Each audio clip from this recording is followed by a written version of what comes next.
And I'm hoping that I make it with you.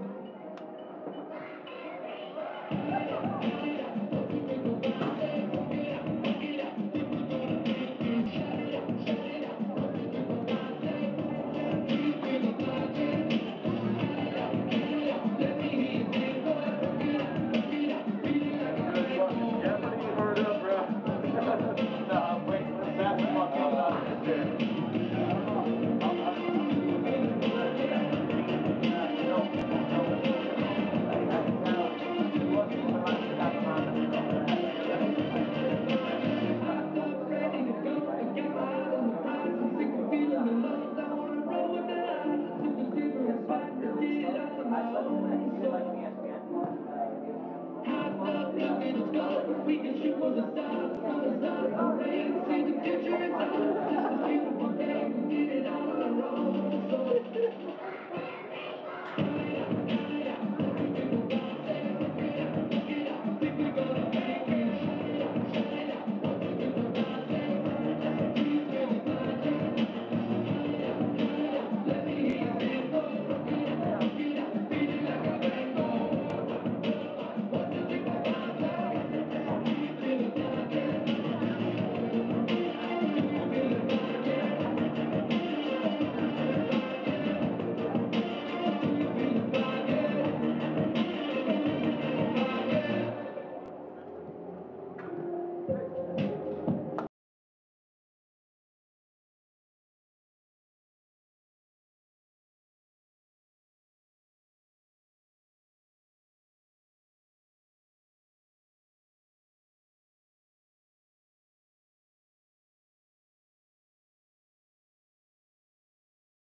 Football Club of North Carolina Coach, like to thank our local supporters, Academy Sports and Outdoors, Alfred Williams and Company, Clancy and Thieves, also Holt Brothers Incorporated, Progressive Graphics, Trimer Digital, and Trophy Brewing.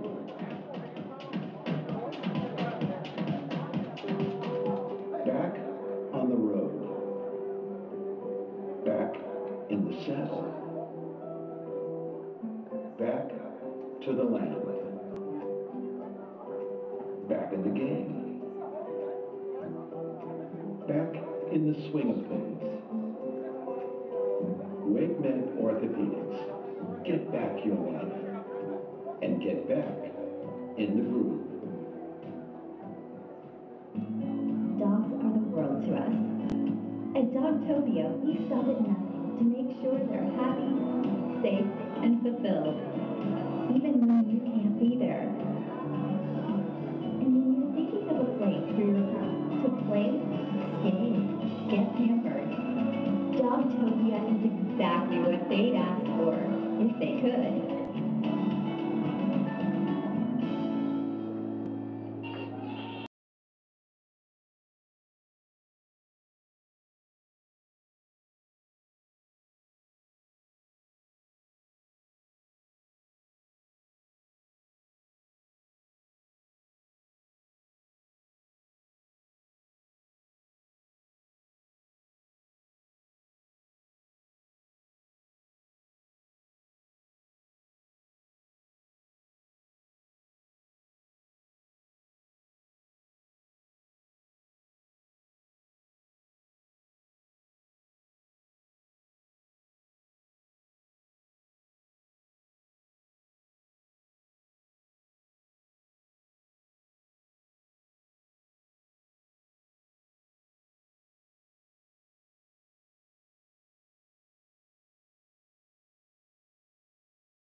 Wakehead Soccer Park and North Carolina Football Club for this sponsorship by athletes, coaches, and spectators. We request your cooperation by supporting the athletes and officials in a positive manner. Visual and verbal statements based on biases in politics, gender, age, race, faith, ethnicity, or sexual orientation, or any other intimidating actions directed at officials, athletes, coaches, team representatives, and other fans will not be tolerated. There are grounds for removal from the site of competition. Please refrain from throwing objects on the playing field, blowing whistles, and interfering with the flow of the game. Spectators caught engaging in such actions will be escorted off the premises and possibly arrested.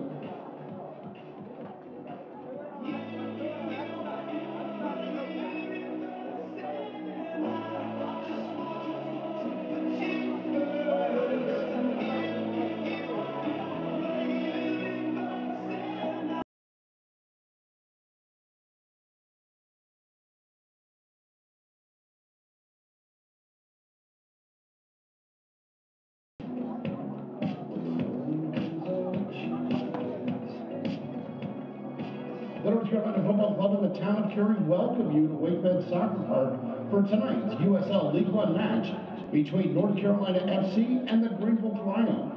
Thank you for coming and enjoy the action.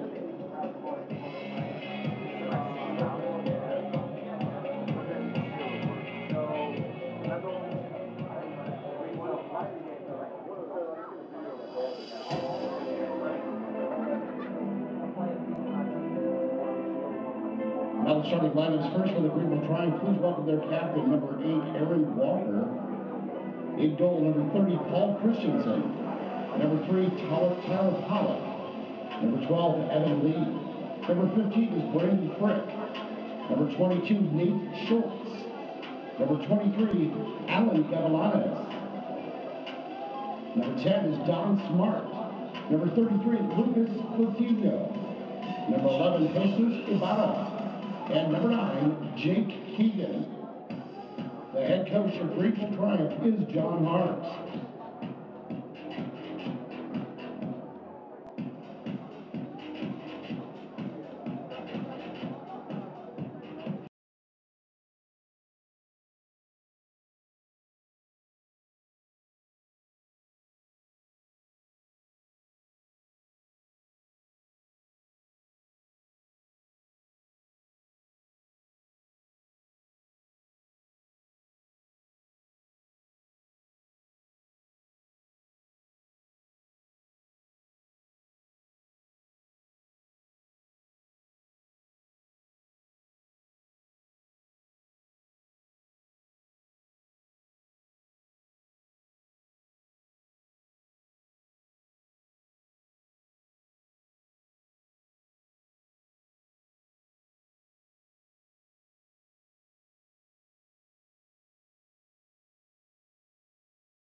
Welcome to Cary, North Carolina on WakeMed Soccer Park, home to North Carolina FC. Tonight have a major USL League One matchup against Greenville Triumph SC. Greenville right now in 6th place, North Carolina FC in 7th place. Remember, only the top 6 teams make the USL League One playoffs. We welcome you upstairs. Dean Linke with Andrew Tate. And Andrew, this game, it's early days, but this game is so important if they want to stay in the playoff race. Yeah, these two teams right next to each other in the standings, and we were here just a few weeks ago and it would finish 1-1. Today will be a big, big result for where these teams end up at the end of the season. One player that's really starting to get into high gear is Olex Anderson for North Carolina FC. Absolutely, Dean. Last 2 games, a goal in each one and an assist in each one as well. Could have been even better in the last one with that penalty that just went awry, but he's really hitting a hot vein of form, and he'll be looking to add to the score sheet again today. Greenville Triumph FC, they've won 2 and tied 1 in their last 3, and they're led by the USL League One Player of the Week in Aaron Walker. Yeah, captain fantastic for the Triumph. He is the heartbeat of the team and an all-action midfielder. Coach Harks wants him to play a little bit deeper, more of a 6 role, but look for him to get forward and pop him on the score sheet whenever he can. He'll slide right in as part of that 4-1-4-1. The youngster in goal for North Carolina FC, Nick Holliday, at 16 years old, will make his 2nd start against one of the legends of the game, John Harks and Greenville Triumph SC. Coming up, it's the lineups and the kickoff. North Carolina FC, Greenville Triumph FC. Stay with us.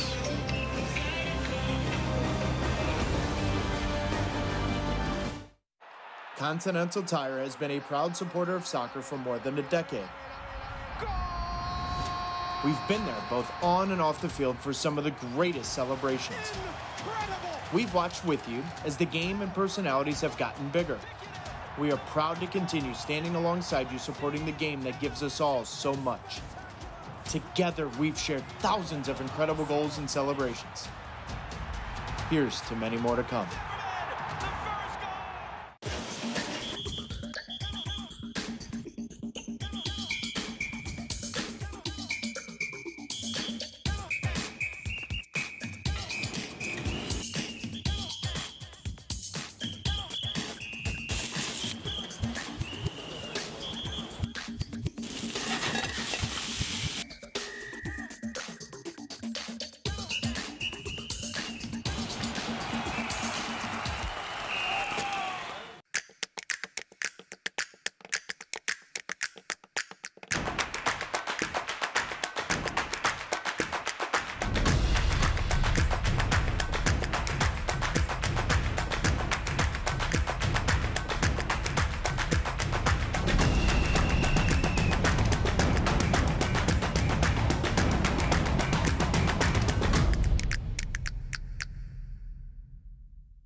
So, how do you like your urgent care?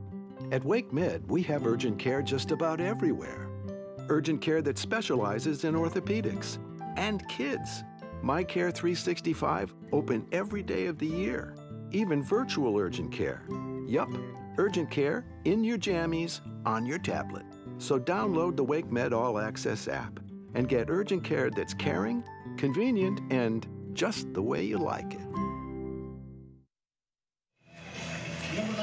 After about a 45-minute delay, we're ready to roll. North Carolina FC and Greenville Triumph SC. Let's take a look at the starting lineups. Dean Linke with Andrew Tate. We'll start with the home team.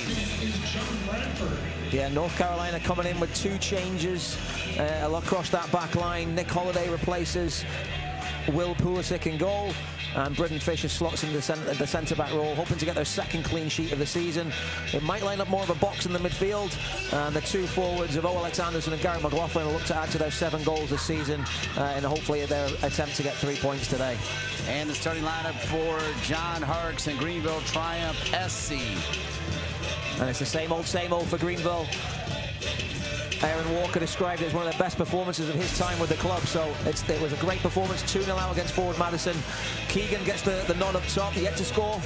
Today could be the day for him, but look for that midfield 3 of Smart, Coutinho and Walker to really rotate and cause problems for NCFC.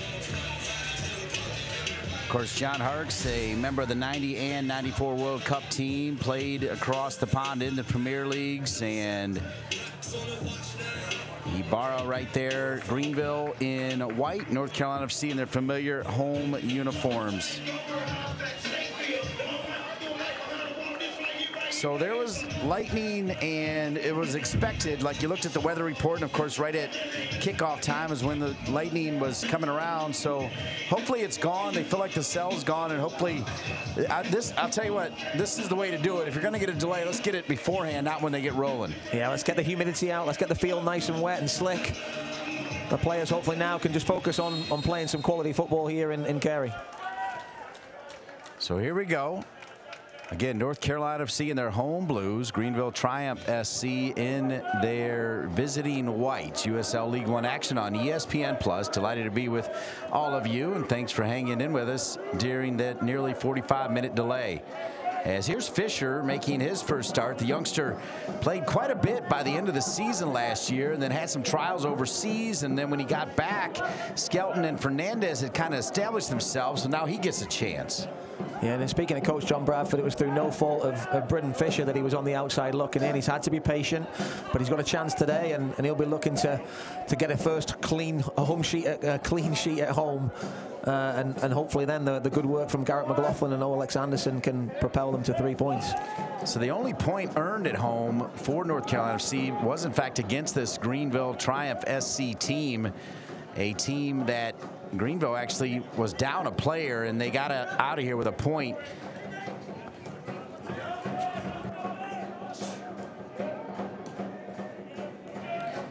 So you've got this beautiful field, but Andrew, you've made some great points. This team has played really well on the road on some smaller pitches, in fact. Yeah. The way they're set up with the 4-4-2, it's kind of old school, and I think they're used to being very solid and closing those spaces. And at home, you're kind of asked to put a little bit more of a show for your fans. And they've scored the goals. They just haven't been able to hold it down and keep those clean sheets that Coach John Bradford would like. So they've got to put it together for 90 minutes, find that consistency. We're now in the middle of a three-game homestand, and they really need to try and find a way to get the W today. Summersault did well initially to keep it alive, and then Lou Young stepped in there as it was almost a costly turnover. And speaking of costly turnovers, a week ago Saturday, that was 3 points in hand for North Carolina FC in total Heartbreak City. Yeah, it was one of those. They tied it up. It was all there for the game. The game was there to be taken. Alex Anderson wins the penalty, steps up, and hoping to do what he did in Tucson just a couple of weeks ago, and unfortunately missed the target. And then you get real salt in the wounds at the other end with a slip at the back, and Boshua nipped in to put Tormenta on top and get out of here with the 3 points. It was a real deflating blow for NCFC after putting so much into the game and certainly deserving something. Just 3 minutes into this one, Fisher steps up. Fisher, really what this team is all about. You've got Steve Malik and this growing ownership group for North Carolina FC and the North Carolina Courage, and then Gary Butte, the fine CEO for North Carolina FC Youth, and the collaboration, and then John Bradford, who heads up the academy program, taking over this job. And that's my way of saying, with Holiday out there and Fisher out there and Frame expecting in these players that have come up through the academy, the youth to pro system, that's exactly what they had in mind with Fisher and Holiday starting right now. Yeah, it's right out there on the field, isn't it, for everyone to see? And they've been patient. They've had to wait a little bit, Nick Holiday and Britton Fisher, but they've got a great opportunity today to put a performance in, get a win at home, and really nail down their position for the next week. So some of these young players that have ties to different national teams, including Cervania, who's now been called up by Dave Sarakin, and the Puerto Rico national team, there's going to be at one point, I mean, talking to John Bradford, 5, 6, or 7. If El Salvador pulls Martinez and Flores, Summersault apparently is going to get called in. Cervania is going to get called in. Looks like Olex Anderson, another one of those island countries, is going to get called in. and John Bradford said, you know, next man up mentality. And I'm like, okay, I like it, but man, that sounds devastating to me. Yeah, I mean, especially the way the boys are playing. They're trying to get into that rhythm, and maybe the results haven't been there in recent weeks, despite that win on the road in Tucson. But yeah, to lose those players, especially the likes of Olex Anderson, really formed that partnership with Garrett McLaughlin. 7 goals on the season between the pair of them. You know, it's really the focal point of the team at the moment. Yeah, Olex Anderson has a couple of helpers as well to go with those 3 goals. Well done. That was not easy to deal with for Summersall. He made it look kind of easy and then switches the point of the attack. Dropped down by Arriaga. Flores, Blanco, and Martinez, the 2 Nelsons. And here's Fisher going to try to deliver a long ball, not on target. Picked up on the far side. And it really is a different look, Dean. I was looking through the Greenville lineup and looking at the ages. They've got, I believe 5 players over the age of 30. I think the oldest player on the NCFC starting 11 is Olex Anderson at the grand old age of 26. So total different makeups of the squads. It's experience versus youthful exuberance. So we'll see what comes out on top.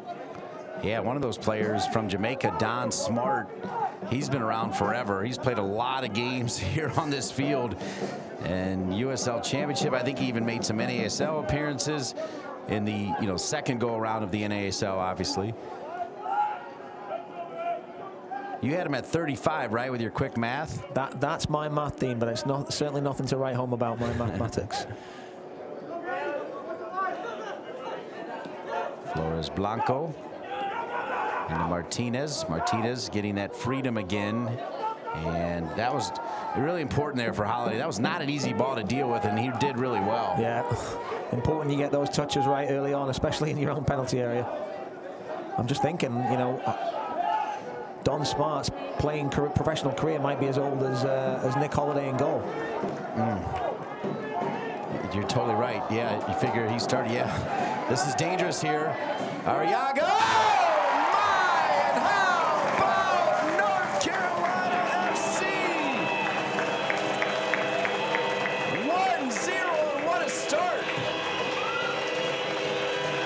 And it's something we've seen before, North Carolina scoring goals at home. But it's a different face this time. It's a great ball in from Liu Yong, viciously fired across the box. It bounces around, falls to Sylvania. Great composure. You think he's going to fire with his left foot, but he lays it on a plate for Arriaga, who just passes it into the bottom corner past Christensen. A really composed finish for a man who hasn't scored this season. And 1-0 North Carolina. On his right foot, and will sneak by Christensen, assists Cervania, and Arriaga with a goal here in the 7th minute, and it's only the 4th goal scorer of the season because McLaughlin's got 4, Anderson's got 3, Cervania's got that wonder goal, and now Arriaga gets a goal. Yeah. And that might be a bit of a tip to the little switch that we've seen here, Dean. We've often seen Sylvania sort of lining up on the left side and Arriaga on the right. Slightly different start today with Arriaga playing on this left-hand side and that sort of box midfield that we may see a little bit when they're going forward. And it worked out perfectly there. Sylvania cutting in. You think he's going to shoot. And he lays it to the wand of a right foot of Arriaga, who swept it home perfectly. So how about North Carolina FC? A great start here. And this is where John Bradford, though, has talked about 90 minutes, a full 90 minutes, staying mentally engaged and protecting that lead. And then, of course, with that talk about 90 minutes, he talks about clean sheets. And what he means is let's defend for 90 minutes as well, particularly if you've got the early lead. Yeah, and today, if they can get that shutout, that's 3 points. It's as simple as that. They know they're going to get goals with the front 2 that they've got, but they've got to back it up. And it's the real team performance now as well. Anderson and McLaughlin defending from the front, that midfield 4 really taking away spaces, and Jordan Skelton marshalling the back line. But I'll tell you what, Dean, one thing Greenville have struggled to do this season is score goals. I think they've got the least goals in the league so far. They're pushing here. Fisher not only clears it, but gets it to Cervania, who already has a point in this game. He had the perfect drop-off to Luis Arriaga, who's calling for it, and he'll get it. Luis Arriaga, ooh. And he was looking to try to find McLaughlin, and he forgot the ball. They get it right back, though. That's important. If you're going to lose it and you can win it back like that, that sets the tone. Yeah, Nelson Martinez, such a scrappy little player in there. He doesn't look like much in terms of stature, but he puts a lot of work in defensively. I thought he was exceptional last week, especially in the second half. Some of the tracking back he did to win the ball and nip in. He was unlucky, in fact, Dean, with one of the goals. He got back to poke the ball away from the opponent, and it went straight through to one of the strikers and tucked it away. Wow, Smart just put a ball on a dime under pressure all the way across the field to Tyler Polak. That was an unbelievable ball. I wouldn't be surprised if we see that a few times today. From what I understand, those two have played together at numerous clubs. throughout their careers, so a real connection between those two.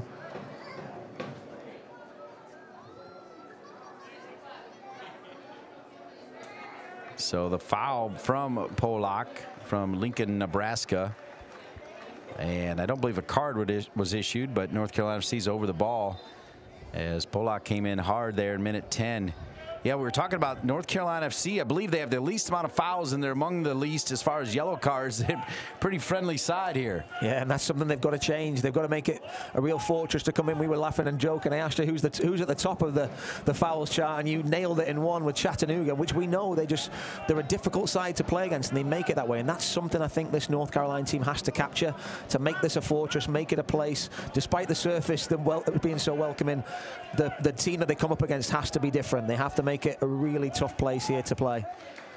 You're hearing the wisdom of Andrew Tate, the lead analyst for North Carolina FC and our coverage this year. Delighted to be with you from beautiful WakeMed Soccer Park. After a 45 to 50-minute delay, they're underway. And good pressure from Anderson, but it'll be a goal kick. And if you're just joining us, courtesy of a great ball from Cervenia, Luis Arriaga with his first goal of the season, and it's 1-0 North Carolina FC.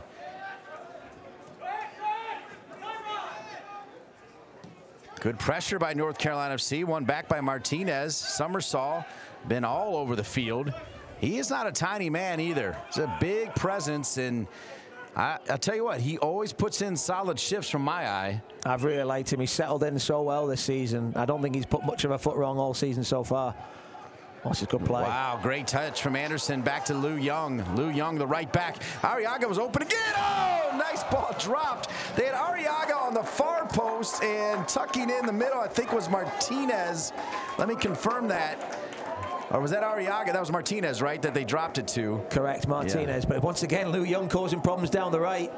Fizzes one across, and it just skips in front of Martinez, which we talked about getting goals from other areas, and Arriaga with the chance converted early on, and then Martinez would love to have that one back. Just got underneath it and couldn't keep it below the bar, but really promising early signs here from North Carolina. Celebrating its 75th anniversary, Select is proud to be the official match ball supplier of USL League One. Choose what you play with at www.selectsportamerica.com. Select League's choice, player's choice. Good switch to the point of attack here for the visitors from Greenville. And Greenville has always showed the ability, you're right, they're not scoring a ton of goals, but they usually have shown the ability to strike back here, even at North Carolina FC. So, I mean, obviously, as you know, when you're playing a John Harkes team, a team that's always seems to be 1 or 2 every single year since he's arrived now in his 4th season, this game's far from over. Yeah, we've seen a few positive starts from North Carolina this year. It was like almost a carbon copy of last week. Can they back it up? They've got to capitalize on these chances, I think, early on, and really grab the game by the scruff of the neck, because what tends to happen is one mistake, it lets the team back in and they grow in confidence. And this young team at times has not been able to handle those moments. So it's a real test for them today, especially an experienced team like Greenville team. Smart. Another pretty good ball. Wow. I mean, just cannot ask for a better ball, and it's dangerous. They turn, and boy, the first touch as that ball was dropped in perfectly right to the foot of Galvanez, and then Galvanez, his touch would have got away from him, so it made the shot more difficult. Yeah, he got a little bit lucky off the touch off Flores there, and a little bit more composure. Just as it turns, thinks he knows where the goal is, but just doesn't quite get the contact and the connection he's looking for. But a good chance there, and Smart showing that range of passing that we know he's got. Wait, what about that pass from Smart, though, right there? Kidding me? I mean, it just seemed to, like, stop in slow motion right on his foot. I tell you what, and that's the thing now. He's not the flying winger that I think he once was, right? You see him now, he's playing in that central midfield role, playing a little bit deeper. But he's got the intelligence and the experience to know how to speed the game up, slow it down, and obviously, as you say, can spray it as well. Wow. I thought that ball under duress to the one side was pretty good over to Polak, but that ball to Galvanez was unbelievable. Because it was in the 18, Andrew. It wasn't like it was just some random spot. And that's how you can open up this back four and this scrappy side of North Carolina. Those big switches which open this big field up and create spaces all over the park. Oh, and speaking of Smart onside. Smart is in. Smart going to get it on his right foot, hoping to turn, and Holiday gets a piece of it. As Smart might be the oldest, looking like the youngest, although right now he might need some gas. But I thought it was great defending from Skelton there. Just held him up as much as he could because there's men over at the back post. Stays with him, stays with him. And Holiday, I think, would have liked to have done a little bit better with that one as it skipped through his gloves like a bar of soap. But he got lucky with it tipping it over the bar. But great, they opened the play up really well there and released Smart. And that's that midfield three. Sometimes you see Smart sitting, and now you see him on the left wing. You'll see Coutinho dropping in, and Walker will go. But they've had some success, team, from in-swinging corners. Yeah, you mentioned Coutinho. He's been a great addition back. He had been out with injury, so to have him back, I think has been part of this run in the last 3 games. Yeah, they haven't been scoring enough goals, but they've won 2 and tied 1.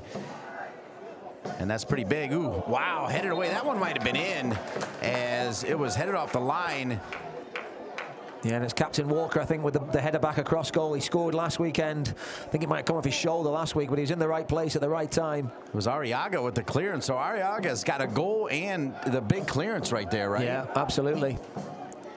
Yeah, I think Holiday was looking a little worried on that one as it was coming back towards his far post. But it's the in-swinger of Gavilanes this time. So Gavilanes has both arms in the air. Here comes the aforementioned in-swinger. Looking far post. And Olex Anderson gets a little piece of it, trying to get around Smart. He's got a lot more speed than Smart, and here he goes. Olex Anderson. Olex Anderson's got Somersault behind him. Olex Anderson, good job by Polak to assist. Christensen is still alive. Somersault, North Carolina FC putting all kinds of pressure on here. Smart was not going to catch Olex Anderson. Unfortunately, the touch from Olex Anderson after he got by Smart, well defended, and Polak slows down what looked like a breakaway situation here. Yeah, there's not many people going to catch Olex Anderson in that situation, but Polak did really well, patiently trying to slow him down and buy time for some players to recover. And Anderson just run 50, 60 yards and just a bit of a heavy touch on this slick surface, and the attack fizzled out there. But that's the danger when they're defending North Carolina with the pace and the energy of this youthful side. They can break very quickly and cause all types of problems. Harks and Mr. Smart having a conversation at the moment.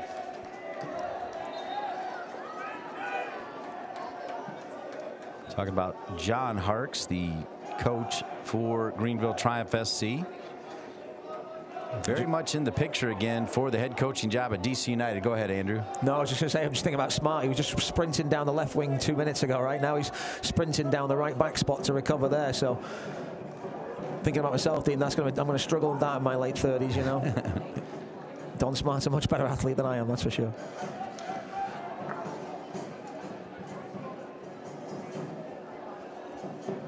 But yeah, John Harks, the job he's done at Greenville is fantastic. They're a contender every year, aren't they? And they were so close last year, just coming up short to Union Omaha. Champions the year before and runners-up the year before that. So every year, this team is right there. Lou Young. And the thing is, well, Dean, talking about the job they do at this level, there's always a bit of turnover, isn't there? It's not the same faces all the time, and there's 5 or 6 players that come and then go, and every year they seem to recruit really, really well and get them to buy into the system and what they try to do. Fisher does well to get around, and then Fisher tracks back, gets a piece of it. And it's still alive as Fisher trying to keep an eye on Keegan. Keegan, the lone soldier, is part of that 4-1-4-1. Numbers are decent right now, though, for Greenville in transition here, as they've got 4 inside the 18. They'll send it into the 18. Couple open, headed back. Holiday's there, and just for safety, Skelton goes ahead and heads it out. I think Holiday had it, but Skelton, the captain, just making sure, heads it into the Oak City supporters section.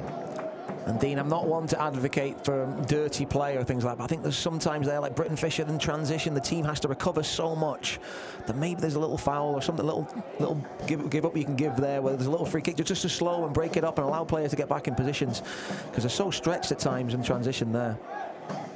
Yeah, foul might have done them right. It'll go off the head, but bumping and pushing, and a whistle against Greenville. And North Carolina FC will get it back. Reminding you that this game started closer to 7:50 as there was lightning and rain, and you mentioned it going through Holiday like a bar of soap. I mean, it's a little wet and slick out there for sure. Yeah, it's not easy conditions for a goalkeeper or a defender, and you expect mistakes as well. But it's a dream to play on because the ball just flies. Yeah, this young man has made no mistakes. Arriaga, he has the goal, and he has the best save of the game, and the clearance off the line. McLaughlin, somehow that gets through to Cervania, but Smart did enough, and coming in hard there's Martinez, and now they'll call that after the fact. That was interesting. They waited a little bit. There were no white jerseys around, so I thought maybe he was going to get away with it, but they went ahead and brought it back as Martinez did come in pretty hard.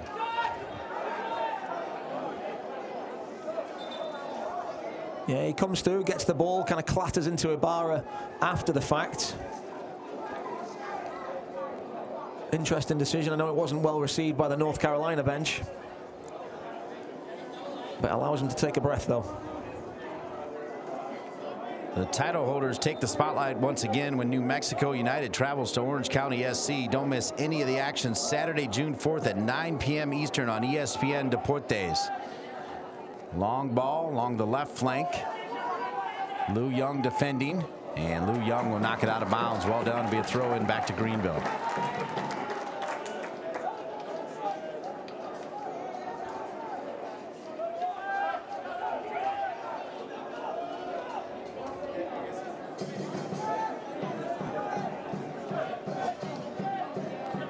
Schultz, and Fisher does enough. Holiday says, I've got this. 22 minutes in. Alongside Andrew Tate, I'm Dean Linke. Andrew, your thoughts first on the visitors from Greenville. Not found the rhythm that they found early on against forward Madison last week. They were up 2-0 going into the half-hour mark of the game there. So they've definitely come up against a very stubborn North Carolina team that are very up for it today. And it's a different Greenville team to what we're used to seeing here. We're used to seeing the Lomas and Lachlan McLean up top and the 4-4-2. So they're still trying to put those pieces together, and right now you can see that the rhythm, they've lost that rhythm that they had last week, but certainly going to have some chances and come back into this game. And if you're John Bradford, how are you feeling about things right now?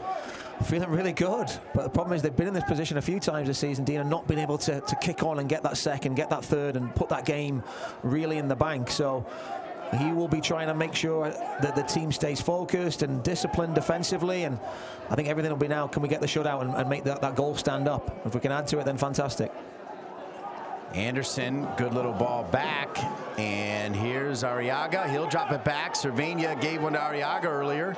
3 white jerseys in front of him. They'll reset on the far side. Lou Young, the right back, and he'll drop it all the way back to Summersall. Summersall has been available and open when needed. He'll give it to Cervania. Good job by Greenville to handle what looked like to be a dangerous offensive attack a moment ago. And now they'll come all the way back to Holiday.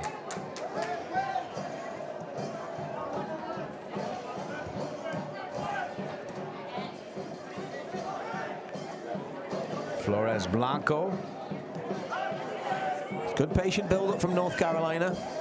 Not trying to rush it. There was maybe a little opportunity for Cervania to shoot on the top of the box there, and maybe would like to have gone back and had a go, but they're making Greenville work. Controlled possession.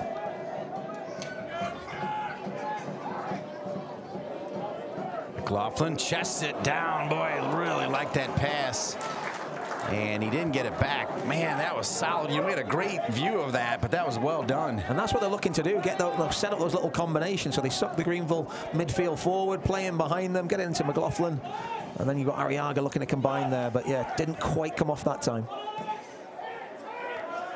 This press, again, led by McLaughlin, who is always working the entire 90. Good touch from one of the best, U.S. Soccer Hall of Famer John Harkes. Gets it to his right back Schultz, right at midfield for the throw-in. But the rain really kind of cooled things down, and it's made it a really pleasant night. It's been a hot couple of days, Dean, hasn't it? Oof, burners. Yeah, I think record temperatures. I think the last time it was that hot was, I think, 1938 was what I saw yesterday. So, but yeah, definitely made for nice conditions now to play here under the lights at Wake Med Stadium. Yeah, it was blazing hot. Of course, it felt pretty good for the old geezer here at the Umstead Hotel the other day, big man. You got to celebrate your 21st in style, Dean, haven't you? Yeah, it's been the longest birthday ever. That's why I got the perma smile. 25 minutes in. Yeah, your lovely lady seems to top herself every year, Dean, so she raises the bar. She really does. Thank you so much, Andrew. As Greenville looking for that equalizer here. They got plenty of time to do it. We're just in minute 25. Down near the end line. That was deflected, and Holiday, it's going to be a corner kick. Corner kick Greenville. Don't miss a minute of the action in 2022. Whether your club is on the road or at home, catch nearly every second of USL League One action on ESPN Plus, the home to the USL, MLS, La Liga, La Bundesliga, UFC, and more. Sign up today at plus.espn.com. Another corner kick coming for Greenville. Cabañas has been effective swinging these in near post, far post. That one's read perfectly by Skelton, and Skelton is fouled. Well done by the captain, who has come in, and he's been a leader from day one, the way I hear it. Yeah, I think he was a natural born leader, wasn't he, right from the day he entered this earth. I think he's, you know, he's not that old. He's only 25, but he's got a great experience. He's passionate. He's vocal. He leads by example, and he's actually up there, I think, with having the most touches of any player in the USL. So it shows how much he's willing to get on the ball and try and build from the back as well and get his team on the front foot. Yeah, like the most clearances, in fact, I think. Yeah, exactly. I mean, showing why he was heavily recruited and such a big part of John Bradford's plans this year. I think he came back on side, and he did. Anderson, oh! So Anderson not only did come back on side, then he checked, and it'll be a corner kick. That was crazy. I don't think if Anderson didn't check, he wouldn't have lost the ball right there. That's that touch again, though. But it's so clever from Garrett McLaughlin. He gets himself back on side. He has a little glance at the linesman just to check. But the touch is heavy. Christensen spills it again, and that's the second time today. That bar of soap squiggling away from both keepers. But he is such a wriggly forward. You just never know what's up his sleeve. He's not going to go away either, folks. Yeah, you actually gave me credit, but it was John Bradford that said if Olex gets one, he's going to get a bunch, and he could not have been more correct, as he's got three, probably, you know, wants one more. Of course, that's the elephant in the room. Missing that penalty kick here last week was devastating. Yeah, especially after being the big time player the week before, scoring the game-winning penalty in stoppage time. So you were expecting the net to bulge last week, and unfortunately it didn't quite come out. But you can see the response today. He's back at it and back on his game. Boy, this right to left to right switches all going through Smart has not changed, as Smart continues to deliver just spectacular balls. Look at the pressure here from Olex Anderson. And Christensen will find Schultz. Schultz, Somersault, closing. There's always a blue jersey, so they're interchanging. They are not making anything super easy for Greenville. No, Greenville trying to get Coutinho on the ball and get the ball into the wide players and Gavilanes and Ibarra, but they haven't had that success just yet. Nifty little flick. Wow, really good one. Yeah, Lou Young was napping a little bit there. Gavilanes nearly got in on his blind side. Gavilanes. Skelton had more time than he realized, but sends it out of bounds anyway. Just adding to those clearances, isn't he? Yeah, he gets credit. Well said. Chalk, add that to my stats, Dean. Yeah, chalk another one up. Schultz. Ibarra now on the right side. Wearing the double ones. Back to Smart. First times it. Smart has the ability. He can hit a heavy ball when he needs to, and he can hit a floater when he needs to, depending on the situation. He's got that kind of quality, as Schultz hoping to get it as the right back was in. Ibarra. Somersault. Well defended by Somersault. And a big bounce in the air, and it'll be a throw in for Fricky. Greenville just starting to come into the game a little bit more now. That midfield three, Smart, Coutinho and Walker interchanging that triangle, flipping and flopping, and they'll be probing. They're going to ask some questions, certainly. Smart and Ibarra just had a little bit of an exchange right there as Ibarra wanted to get it from Smart. Smart basically saying you weren't open enough as they tried to switch it, and that was not the foot of Smart, so the pass not successful, and Sylvania has it, and Sylvania ripped to the ground. And North Carolina FC will take their time here as we are in minute 30, and courtesy of a Luis Arriaga goal, it's 1-0. How about North Carolina FC so far? Yeah, I think that's the thing. We've got to get into halftime at 1-0. I think that would be such a huge step in the right direction for John Bradford, being able to just hold on and get them through this first 45 with their noses in front. There, I think Sylvania, just little moments like that, Dean, I think are so critical, where you can win a free kick for your team, allow everyone to reset, get a breath, and then try and wrestle back control. So those little moments, those little details, I think are so critical for this team to get that first home win. Fisher out of the back. We'll give it to Martinez. And a hard foul, player down.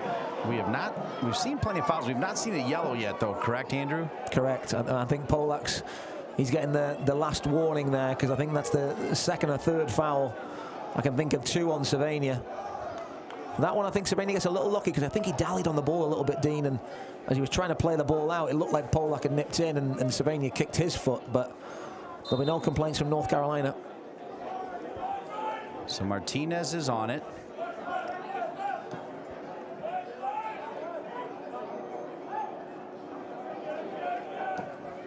Another good story as we think about Sylvania. Ibarra will let this one fall. And Andrew, you might need to help me with this a little bit, because I think you might know him. I think it's Coach Salati. Daniel Saletti. Yeah, Saletti. So he is now part of the staff with Dave Sarakin and works with John Bradford. And it was another exciting story that John Bradford wanted to talk about how this has all worked. And he sees this coach doing great things for his club and now gets a chance to help Dave Sarakin, and everybody wins as they grow. Exactly, yeah. That's opportunities galore. Trouble here. Oof. Oh, they're going to call a foul, though, the push on the back on Skelton. But, yeah, I guess we might take a look at this, but then after to talk more about what's going on with Mr. Saletti. Yeah, great play from Ibarra. Just hangs it up there, and Keegan looking to get on the end of it. Skelton, right place, right time, though, as expected from the captain. But, yeah, Daniel Saletti, really good young coach who's worked incredibly hard, got himself into every opportunity he possibly can, and really made the most of it. You know, the limited opportunities he got to work with the first team with Dave Sarakin was here, and, you know, he's obviously made that impression there, and I see him in the office at NCFC Youth working really hard to funnel players into the professional team here, and it's that youth to pro connection, Dean. That's what we're all about. I think trying to make sure in all areas we're linking the pathway and providing those opportunities for the likes of Nick Holliday and Britton Fisher and many more to come.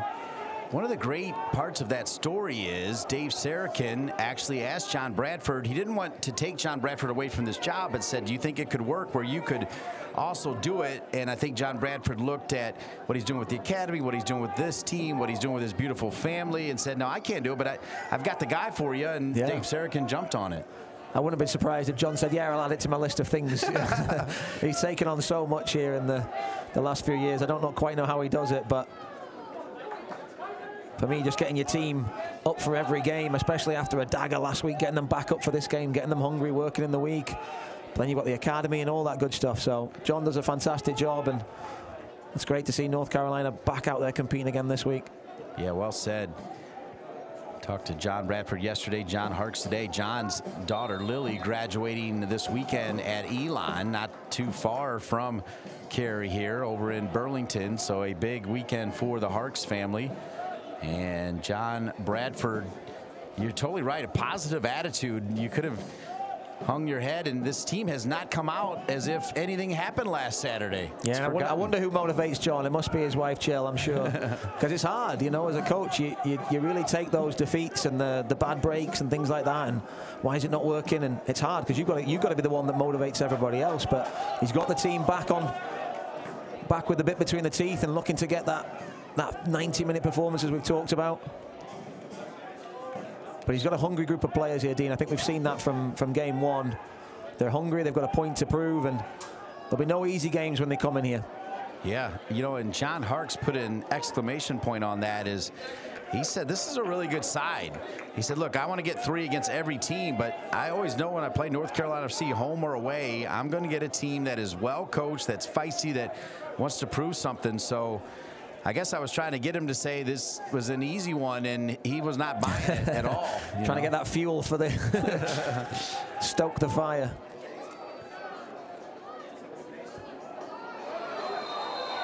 You mentioned earlier, John Hartz did such a great job at FC Cincinnati.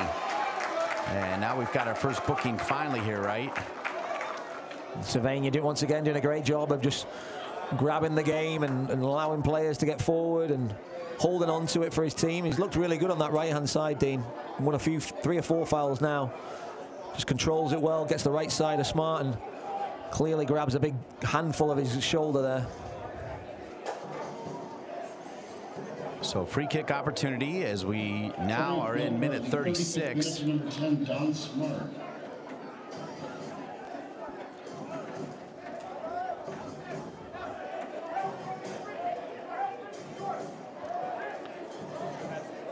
So free kick opportunity sent in and handled there by Christensen, as good opportunity to say hello to the CEO for the NC Fusion, Scott Wollaston, who claims, but the part that threw me off is, I mean, not that you don't look great, but that you work out, because apparently his sister-in-law, Kelly, works out with you, Tatey. So shout out to Kelly, who is the sister-in-law of Scott Wollaston, the CEO for the NC Fusion. Not that I don't look great. I was wondering where that was going for a second there, Dean. I was like, what have I got myself into here? You must know Kelly, though. I do, yeah, okay. yeah. I know her well, yeah. Megan's, Scott's wife's sister. She's had some kids in the youth club as well and lives in Wake Forest. Okay. Good family. She could probably run miles on past me on the treadmill, so there you go. Good ball over. I just look like I'm working hard, Dean. Try and pull those facials in.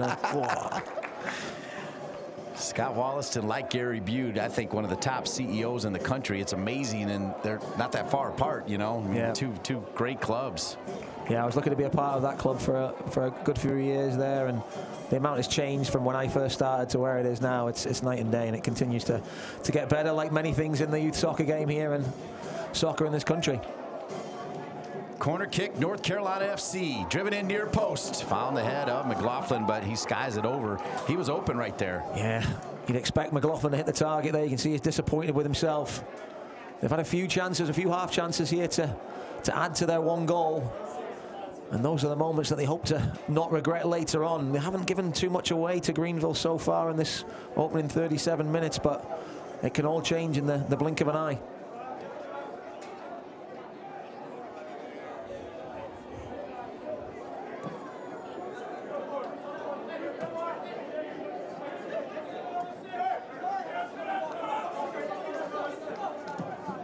Sent in, handled by Fisher.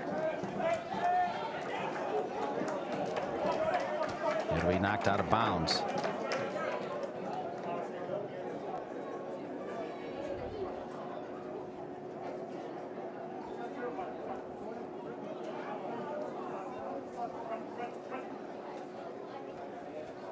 So North Carolina FC not in a hurry with this 1-0 lead.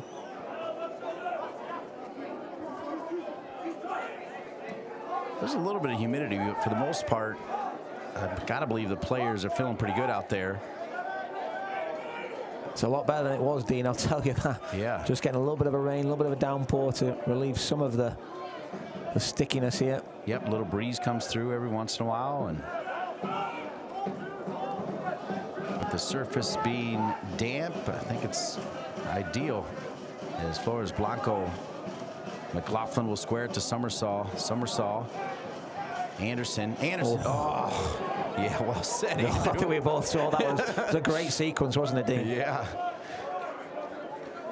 I was enjoying North Carolina there, just connecting those passes and finding feet and moving players, and the little movement off the ball there. We almost saw Alex Anderson breaking through that back line, and It's worth pointing out, though, the man in the middle of all that is Somersault. I mean, he has been available when they need him, and his passing efficiency has been on point. Yeah, I don't want to jinx North Carolina, but I think so far this has been their best opening 40 minutes that we've seen in the season, just in terms of control and how they've moved the ball. Try to find Smart. Lou Young does well to get there and make the perfect pass, which starts this to McLaughlin. And Arriaga, the man of the match so far. McLaughlin, little flick right there. Oh, that's a good decision. I really like that because the numbers weren't there. Right. And Arriaga let it roll out. Yeah, he had a little glance, didn't he, to see where Sylvania was. So a wall of white shirts across the penalty box and takes the corner. Like, that's the little decisions, little things like that, a little bit of awareness and craft. Gives everyone a little bit of a breather and gives a chance for the big men, Skelton and Somersault, to go and attack this one. They've done a lot of defending at the other end. Pitching a perfect game right now, number 7, Luis Arriaga. And let's see if he can add to it. Pretty good ball. Nope, Christensen has it. Christensen's going to pop it long, looking for Ibarra. Lou Young read that one well. Whew. Yeah, it was skipping. I don't think he knew too much about it and took a nice little deflection off him. But Arriaga, they're 2 decent deliveries. We had one a set piece out on the wide right area. They both found Christensen, so wasted opportunities. You really want to put them into an area for players to go and attack and not hanging up for the goalkeeper to come and claim like that. I want to thank our great crew, Director TD Ryan Schmidt, Savannah Revel, Andrew Taylor, Ian Lang, Cam Newworth, Chris Walsh. Also want to thank Kyle Lang and Jorge Acuna for helping us bring you these games. Here is Smart. Somersault rips it away, and Somersault finds Anderson. Anderson on the spin. Anderson plays it to himself. Anderson got a little bump. Anderson stays with it. Anderson into the 18. Anderson across. One bounce, and there's Smart, kept alive for a second, and Anderson, a one-man wrecking crew. You can just see the panic on defenders' faces when he gets it and gets turned, because you know you're in a hell of a foot race. Arriaga switches it to Cervania. Lou Young is coming in the overlapping run. Arriaga into space. He check! Oh! Arriaga deflected. Christensen there. Luis Arriaga having the game of his life. Yeah, and credit to Cervania as well, I think there. That's that little switch with Cervania being on the right and Arriaga on the left there. Exchange passes for the first goal, and same thing again, Arriaga coming in. You're expecting that bottom corner to bulge, but looked like Christensen's got a really important tip on it. Phenomenal first half for North Carolina FC, trying to add to it here. Minute 43, sent across. Again, I felt like I just saw that. Yeah, just a little bit too much height on it. Skips past all the big lads. Ibarra. And it's the man who took the corner, Arriaga, that helped out Lou Young there to slow down the transition. Now Polak's got it over to Smart. Smart. Cabanez. Marked by Skelton. Ooh, that's a pretty good ball. Top. Walker. Walker denied. Kept alive. Boy, Walker, who is kind of the lone soldier, that holding mid, gets forward, and he's found himself in some good spots. I think it was Flores Blanco with the block there. That was such a huge block. Wasn't a great touch from Walker, but once he got it settled, had a really good strike on it. Here's Ibarra. Arriaga, I guess it was deflected. Arriaga never bit. He never dove in. That's pretty good defending, but it will result in a corner kick. Corner kick, Greenville. I think what you're saying about Walker, it's one of those, I think John Harkes has asked him to be more of the 6, but you won't see him sitting in that position. He said he's always one who wants to go, he wants to be active, but that midfield 3, neither of them, Smart or Walker or Coutinho, are going to really sit and be that destroyer. They're going to get forward and rotate and pull people about. Corner kick, far post.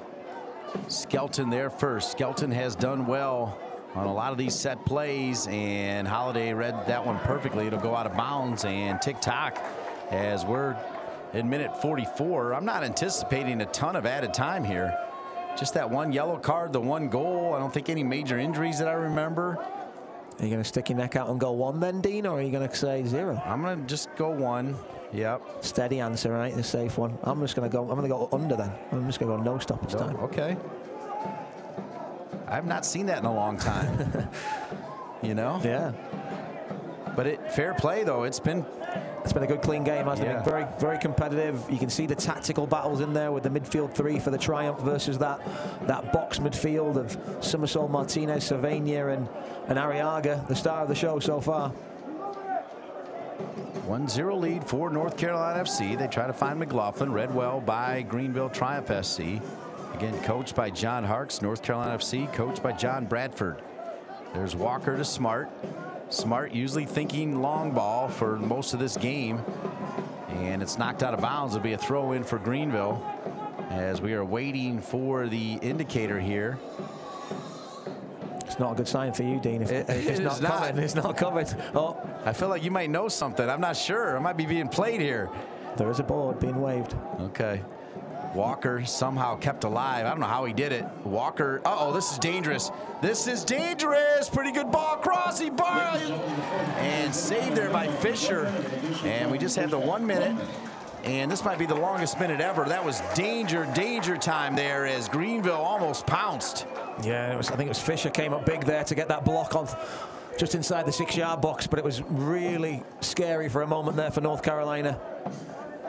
Keegan links up with Coutinho, pokes it, breaks the back line. Skelton goes to ground, and it falls to a bar. He doesn't get the contact he's looking for, straight down the middle. I think Holiday would have had it if Fisher wasn't there, but oh.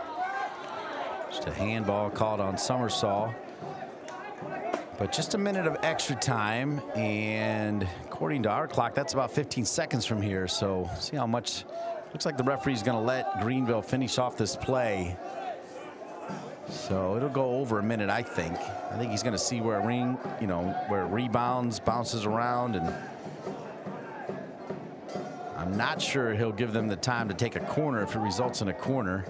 Taking the time on this one. Yeah, they are. So here we go. What probably will be the final play of the first half, and it is going to be a corner kick, and looks like the referee's going to let him do it. So we are into that extra minute, and a short corner here. Final seconds, turning, and that'll do it. There it is. Wow, those final 2 minutes felt like a lifetime, but at the half, real quick comment, North Carolina FC 1, Greenville 0. The shutout, that's what they need, Dean. They just need to continue this defensive stalwart performance, get to 90 minutes like this, but they've had a few moments that want to try and rectify some of those things, but a really good first 45 for North Carolina. That's the star of the show. Luis Arriaga has got it done, and he's got the goal. It's North Carolina FC 1, Greenville 0. Stay with us here. Halftime from Wakeford Soccer Park in Cary.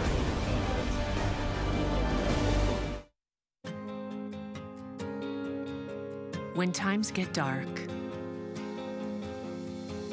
we can't see the help that's all around us.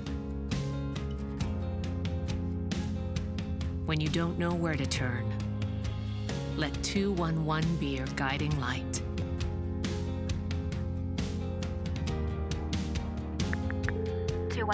How can I help you? Our guides are ready to connect you with the help you need.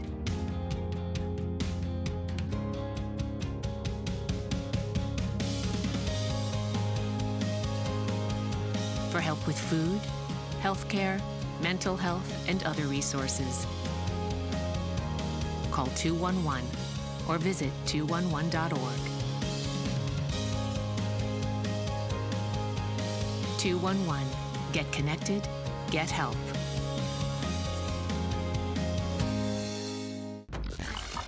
The top local sports are all in one place with the new WRAL Sports Plus network. When you advertise with us, our viewers become your customers. And our viewers love local sports. With WRAL's massive reach and a local trust developed over 60 years, we have a product proven to reach them. Connect your new customers with your brand.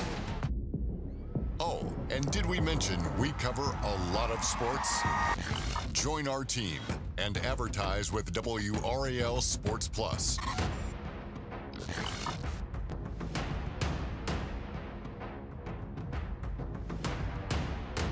give it all that I got. Take a quick glance at the watch, checking the time on the clock. Get up and start taking my shot. I give it, I give it, I give it, I give it. Look in my eyes, you see the passion inside. Welcome back to Wake Med Soccer Park in Cary, North Carolina, where after about a 50-minute delay, actually more than 45, it's North Carolina FC 1 and Greenville Triumph SC 0. Welcome back upstairs. Great to be with Andrew Tate. I'm Dean Linke, and really a phenomenal first half for the home side. Yeah, absolutely. For North Carolina, everything they could have wanted, got the goal, and then really shown some flashes of brilliance and then some real defensive solidity to go with it. This is the middle of 3 games in a row as we'll take a look at the upcoming games. We'll start with North Carolina FC, as they'll be right back here on Saturday as well for another game with Richmond coming to town as we take a look at the upcoming schedules for both these teams. And Richmond's kind of a little bit of a derby game. Yeah, it's one that they had a lot of joy, didn't they, last year against the Kickers, and they'll be looking for the same thing next week in Cary. But we've got 45 minutes here to finish up. But yeah, after that, there'll be some tough road games against Northern Colorado. Charlotte Independence come back here, and then 2 trips to Central Valley, and then back at the Triumph. We'll take a look at the upcoming schedule for John Harkes and Greenville Triumph SC. They don't get easy to these games, Dean. Everyone you look at, they look tough. And I know Greenville had the beating of Chattanooga a couple of weeks ago, and going to Chattanooga, really, really tough place to go, followed by Charlotte Independence. So some really tough games coming up for them. We're at the half. North Carolina FC 1, Greenville Triumph SC 0. We come back, we'll have more USL League One updates. Stay with us with North Carolina FC on top at halftime.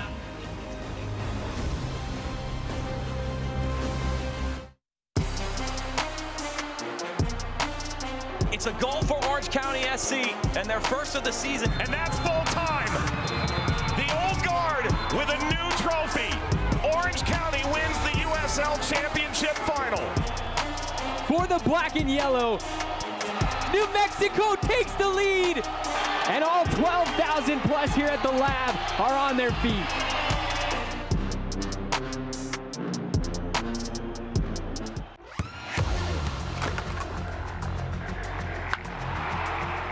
We all have goals.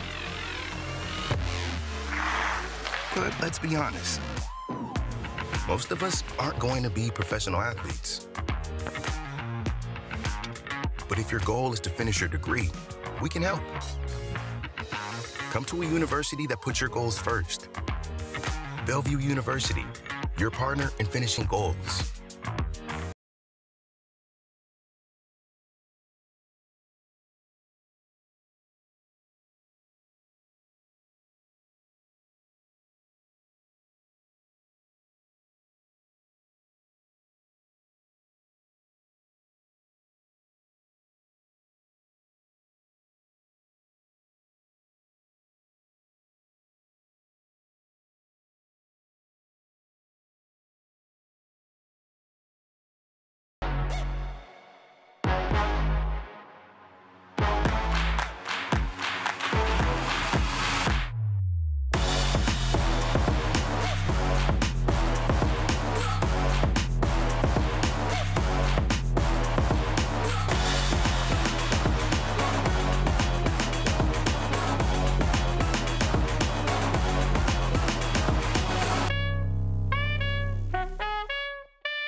Saturday night, Wake Med Soccer Park. And how about North Carolina FC with a halftime lead over Greenville Triumph FC? It's 1-0. As we promised, we'll take a look around USL League One. Remember, the top 6 teams make the USL League One playoffs. That's why this game is so important. North Carolina FC, if they can get 3 points, 10 would be pretty nice. Yeah, they'd be sitting right up there, wouldn't they, amongst the big boys. But it's such a competitive league, Dean, and every time I look at the scores, you know, we'll see them in a minute, but it's just, you never know who's going to win, who's going to come out on top, and it's full of surprises. Yeah, you mentioned scores around, and one of the scores you just showed me, what the heck? 4-0 Central Valley at halftime. So we know how difficult a place South Georgia Tormenta is to go, and what a team. They were out here last week putting 3 past North Carolina, but what a big result that would be for Central Valley. And then Charlotte Independence really joining the league and making a big impact, looking to get 3 points on the road at Ford Madison. All right, let's take a look at the news and notes, as these are Savannah Rebel specials. So let's see what we got here. When it hails, it pours. As you see, Northern Colorado comes out on top against Charlotte, and it was a 2-1 win on the road. Yeah, they needed the hailstorm. They're languishing down there, even though we know it's so tight. They're down there, and a really good side. But yeah, as we mentioned earlier in the broadcast, Jaden Savannah getting called up to the Puerto Rican national team, and he'll be available for 2 CONCACAF Nations League C matches. And then Omaha, the last team standing in the Open Cup. You know, they defeated Northern Colorado 2-0, fellow USL League One team, and they'll face Minnesota United in the round of 16 on the 25th of May. If you take a look at the team of the week, you'll see a whole lot of Greenville players, including the player of the week from Greenville, Aaron Walker. Yeah, and Aaron Walker with a goal and assist last week. And it was the same for Alex Anderson. He chipped in. I think he would have been the player of the week if we could have converted the penalty. And who knows, it may have led to 3 points. But yes, a lot of showing and representation from the Triumph. I think based on this performance, there won't be that many in next week at this point. Fair enough indeed. But certainly they're coming off 3 important games. And I wouldn't mind one of those French fries. We'll be back with more here, including the first half highlights. It's North Carolina FC 1, Greenville Triumph SC 0 at the half. Continental Tire has been a proud supporter of soccer for more than a decade. We've been there both on and off the field for some of the greatest celebrations. We've watched with you as the game and personalities have gotten bigger. We are proud to continue standing alongside you, supporting the game that gives us all so much. Together, we've shared thousands of incredible goals and celebrations. Here's to many more to come.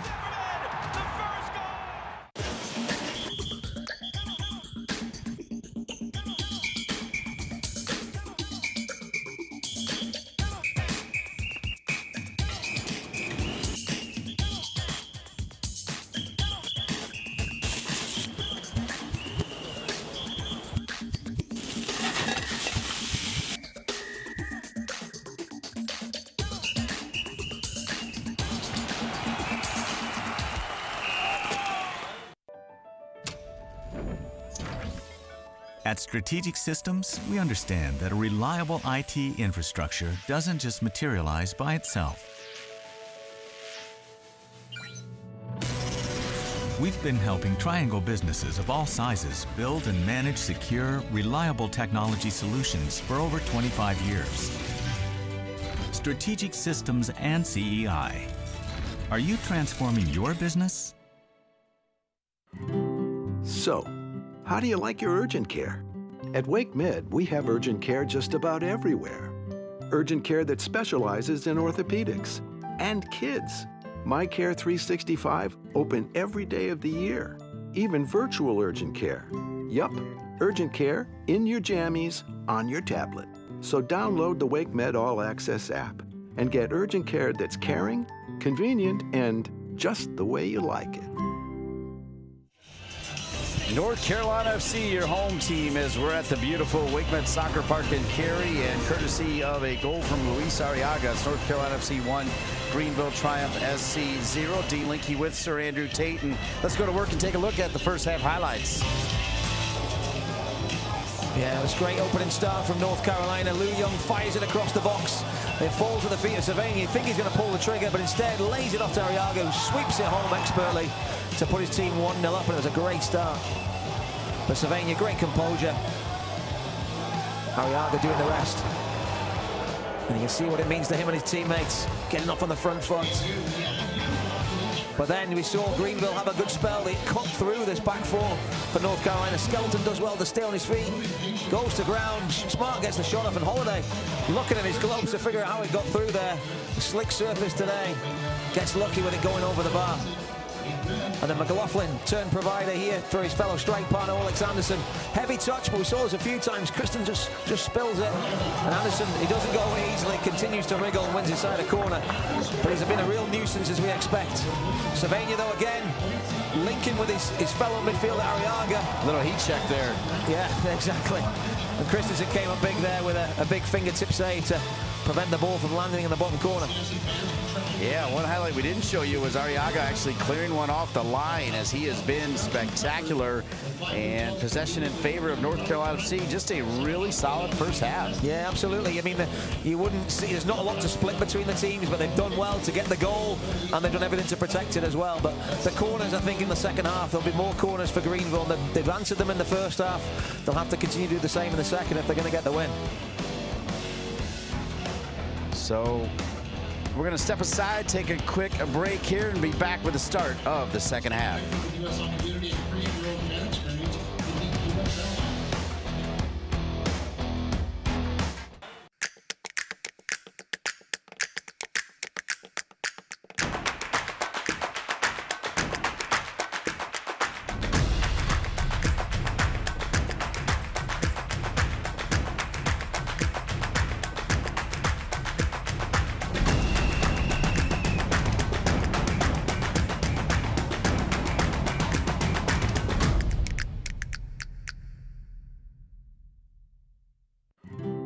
So, how do you like your urgent care? At Wake Med, we have urgent care just about everywhere. Urgent care that specializes in orthopedics and kids. My Care 365, open every day of the year. Even virtual urgent care. Yup, urgent care in your jammies on your tablet. So download the Wake Med All Access app and get urgent care that's caring, convenient, and just the way you like it.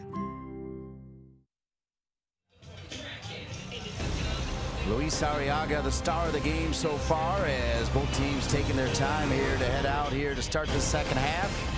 Arriaga back out there. Meanwhile, for John Hart's and Greenville Triumph SC, he's going to make a change to start the second half, as I believe it's Venton Evans from Kingston, Jamaica, right?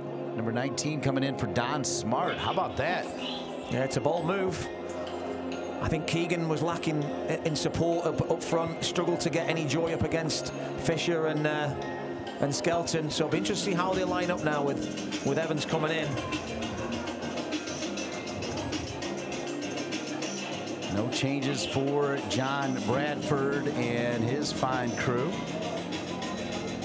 It was great to see Steve Malik, the owner of North Carolina FC, down here giving high fives to every member of the team as they came out to start the game. I like seeing that from the owner. Yeah, he's very involved, very passionate, a big lover of the game, and he's backing his boys here in his backyard.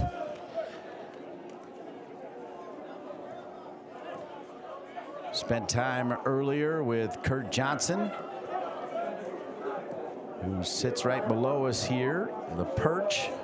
This really is a fantastic point of view to watch and call these games, Andrew. Yeah, I feel sorry for the fans here. They can't get this seat, can they, Dean? The best seat in the house, as you call it, and very rightly so. Yeah. Yeah, I say it and I mean it. Yeah, you're not wrong, but you rarely are, Dean.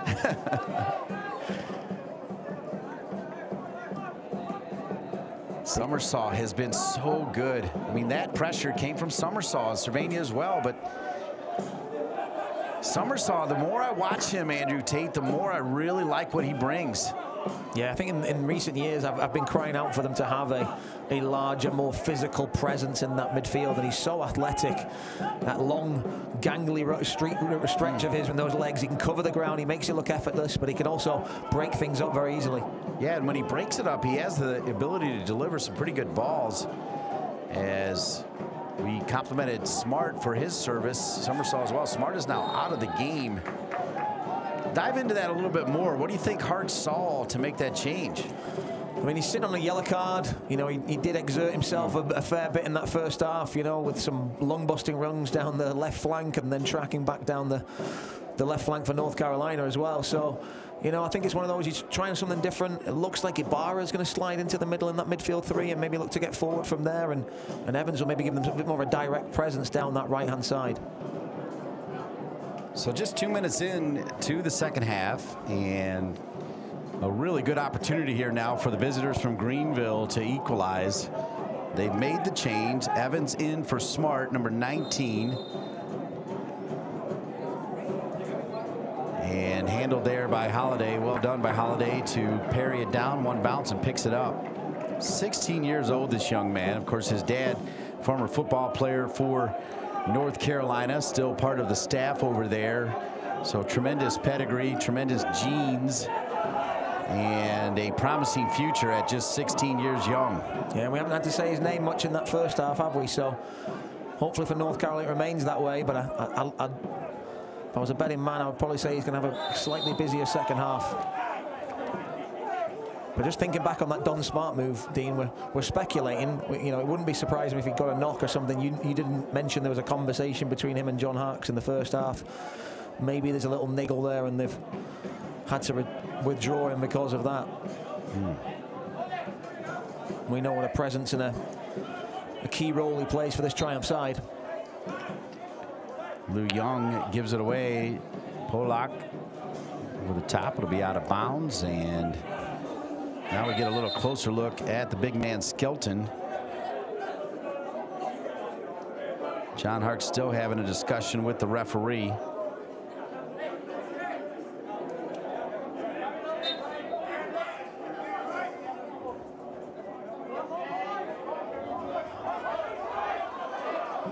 Good pressure from McLaughlin. They'll get it back to Christensen, who he's the goalkeeper of the week on that team of the week, but he's looked a little bit, I don't know how to say it. I mean, he hasn't looked as sharp as he normally is, and I don't know if it's the conditions or what it is. Yeah, I think the display they put out against Forward Madison, they completely bossed the game, and Forward Madison offered very little. So, it's a different story today. Slick conditions, as you said, and he's been asked questions. Come up trumps on that one save from Arriaga in the first half, and unfortunately for him, had to pick one out the back of the net from a good finish from Luis Arriaga.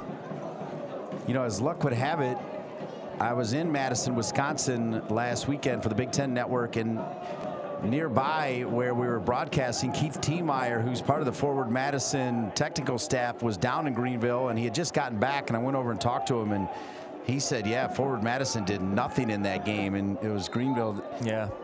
And it's tough to say, is that because Greenville did such a good job of nullifying them, or is it just an off day for Forward Madison? But that's this league. You never know what result's going to get thrown up, and we've seen it today with Central Valley Fuego getting 4 goals on the road at Tormenta. Cervania whistled for the foul. Harkes and the referee continue to have some discussions that I do not think are geared around dinner plans. As Lee, a little touch there. Lou Young. Looked like that one went out of bounds. It did.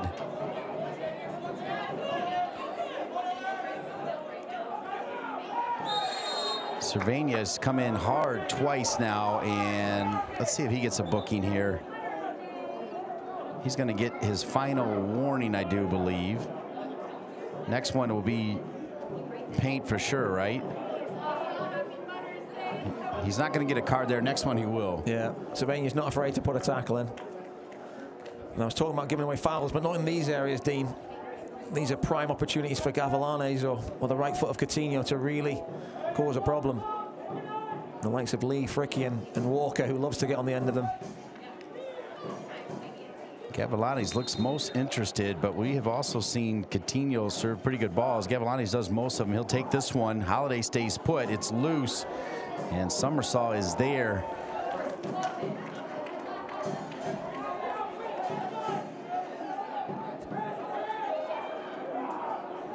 North Carolina FC flirting with danger here at the moment. I think it's fair to say. As another ball, Greenville has come out, and they have dominated these first 6 minutes. Yeah, I can't argue with you, Dean. I mean, John Bradford's looking on anxiously. Ball served to Holiday, and he's got it.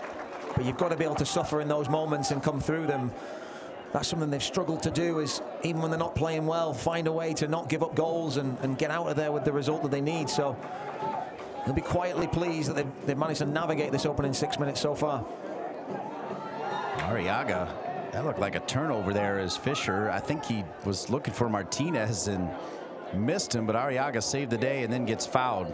Can't watch the match? Turn on Sirius XM FC 157, North America's only 24/7 source for engaging soccer talk, including USL All Access Tuesday nights at 7 Eastern, Plus, hear live matches from the USL, MLS, English Premier League, and more. All on Sirius XMFC 157 and the SXM app. 53rd minute, the goal scorer, number 7, Luis Arriaga, had a major clearance in that first half as well, as truly Holiday had Fisher clear one, had Arriaga clear one, and there was some other player, I don't know if it was Skelton, but 3 different players clear one to keep this one at 1-0. Here's Lou Young. Cervania makes a good run. Polak does not go with him as he keeps an eye on Lou Young. McLaughlin has it now. McLaughlin into the 18. Denied.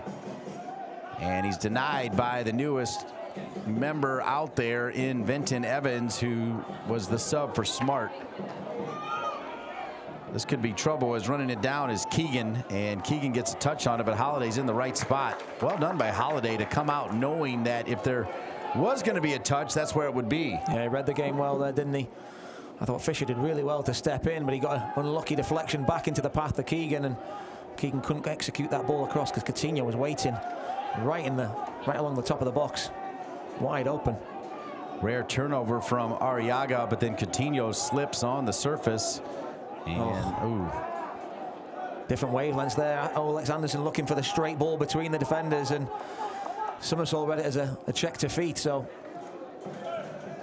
yeah, he definitely wanted that one lofted over, right? Yeah, just slip between them. Yeah, I mean, let him show those clean pair of heels, but wouldn't surprise me if Summersall gets back to win the ball back in just a second. Evan Lee,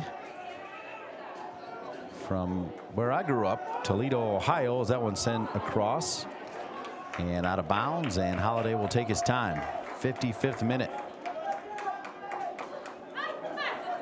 I don't think there's too much to worry John Bradford. I think he'll be really pleased with the way his team's played. They're getting bodies in the right places. They're moving the ball well in possession.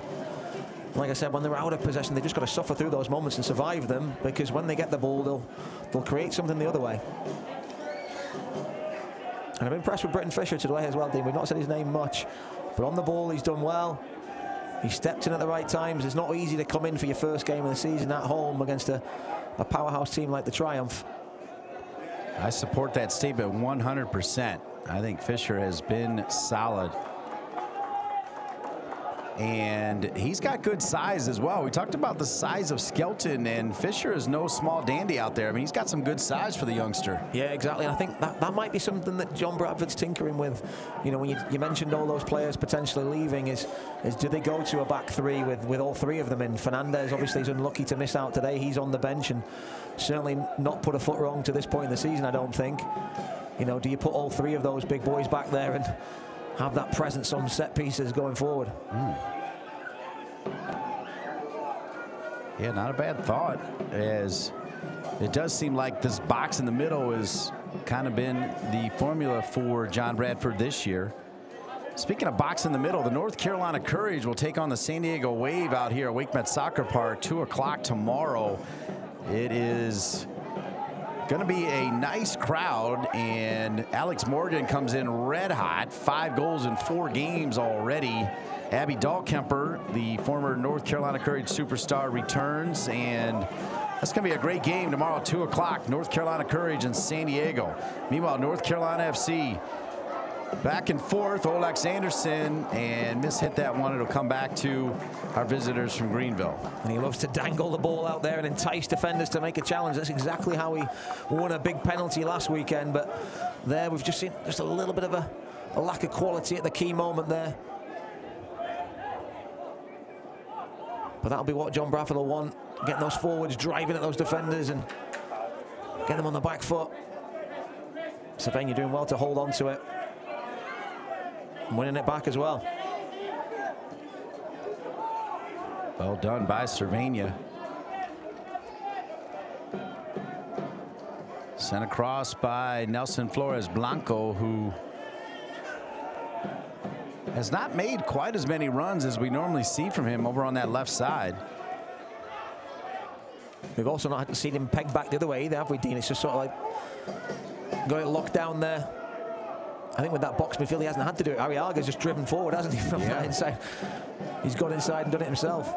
Well, and I think with Smart serving so many long balls, perhaps he had to stay home a little bit more And that's what he's done. Now he's pushed forward, though, just as we're talking about him. And he tries to get a touch to it, but he does enough to force a corner kick. It'll be a corner kick for North Carolina FC. And the minutes tick down. Join the Renegados of the Oak City supporters and make some noise for your NCFC. And another corner kick, North Carolina FC. Crowd starting to make some noise here, despite the near 50-minute delay for this one to get rolling.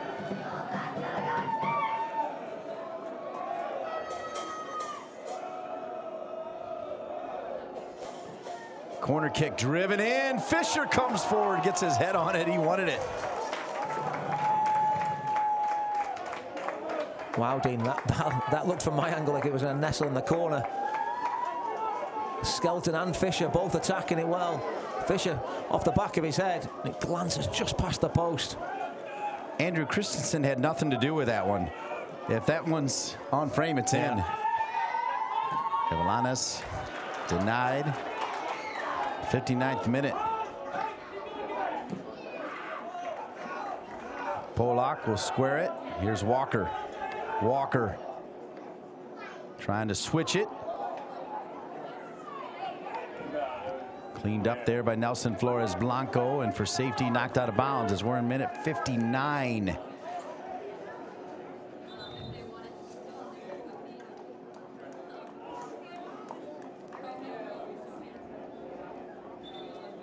So it looks like the trainer for Greenville going to run out here, as this will be the first time I think either training staff has been on the field. And how about that? Cervania wanted some of the water, and Greenville was not sharing. Yeah, he's chasing her down now, isn't he?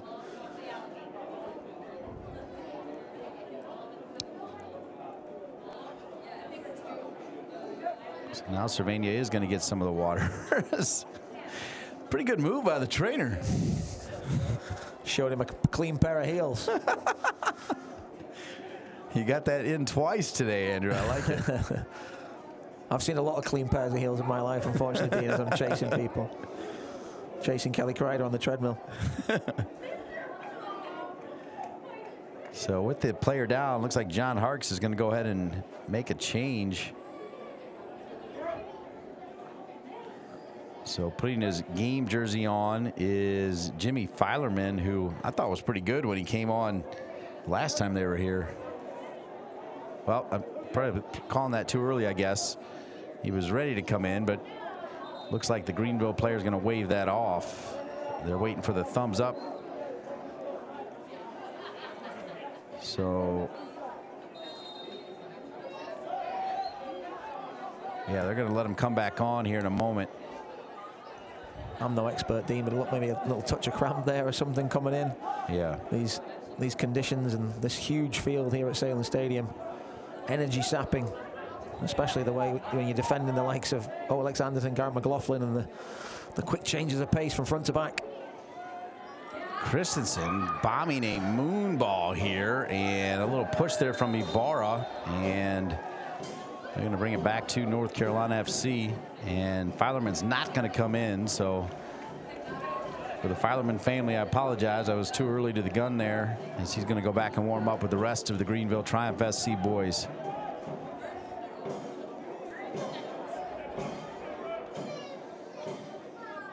Don't forget, Richmond is right back here. Andrew Tate and I will be on the call, but we'd rather see you here at Salem Stadium, WakeMed Soccer Park. Tickets are available. Go to NorthCarolinaFC.com to order your tickets today. Richmond and North Carolina FC right here next Saturday, 7 p.m. as another player down for Greenville. And now we've got a yellow card issued. I think it's Lou Young. We'll double check that. Who you got on that one? I think Arriaga. Oh, yeah, you're right. It's not Lou Young, so. Yeah, Arriaga just catches in there. He jumps for the header, and just with his arm, I think, accidentally catches the Triumph player there. Fricky's got a sore one. But I was just looking there, Dean.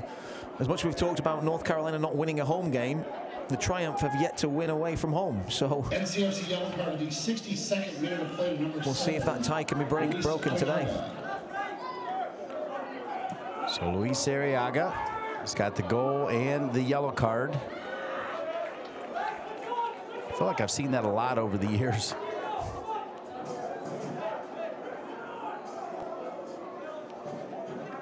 The goal scorer feeling pretty good, a little fresh, and gets the yellow card. Summersall steps in for a moment. Martinez will be a corner kick Greenville, 63rd minute. Again, goal scored early by Luis Arriaga, who just got the yellow card, and that's where we stand, 1-0, assist to Cervania, who has just been called up to the Puerto Rico national team, coached by former North Carolina FC top man and former USA top man Dave Sarakin.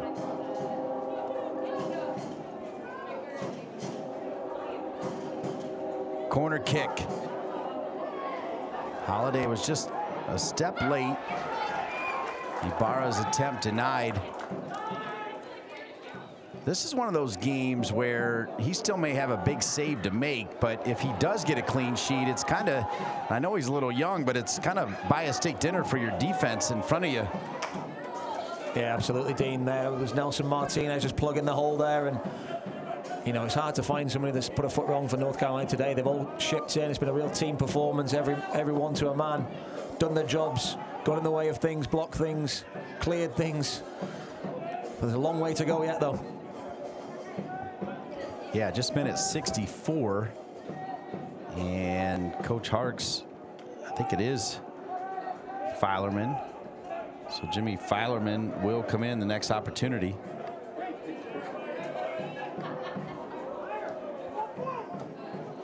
Skelton, nice ball to Summersall. Summersall trying to stay with it.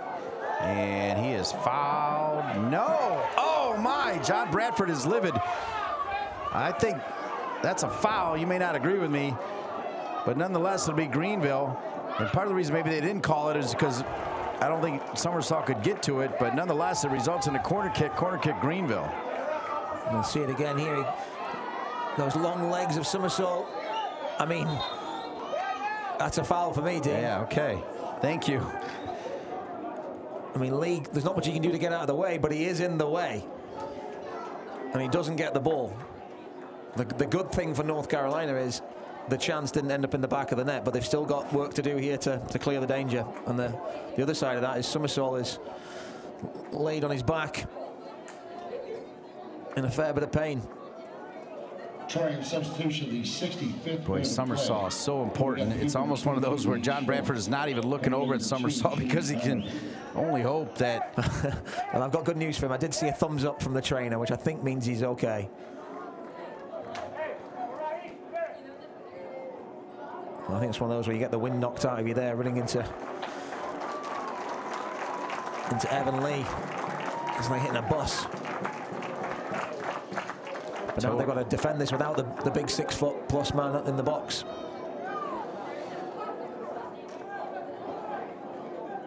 So minute 66, we will have plenty of added time this time around. It's the second extended injury, one for each team. Shot from distance and hammered there by Evans, but over the crossbar, and that was worth an oof. Yeah, there was a lot of traffic in that penalty. I think they were a bit slow to get out there, North Carolina, and Nick Holiday, I think, would have been unsighted if he could have kept it down below head height, but thankfully for North Carolina, it sails over. But the warning shots are being fired. Lou Young.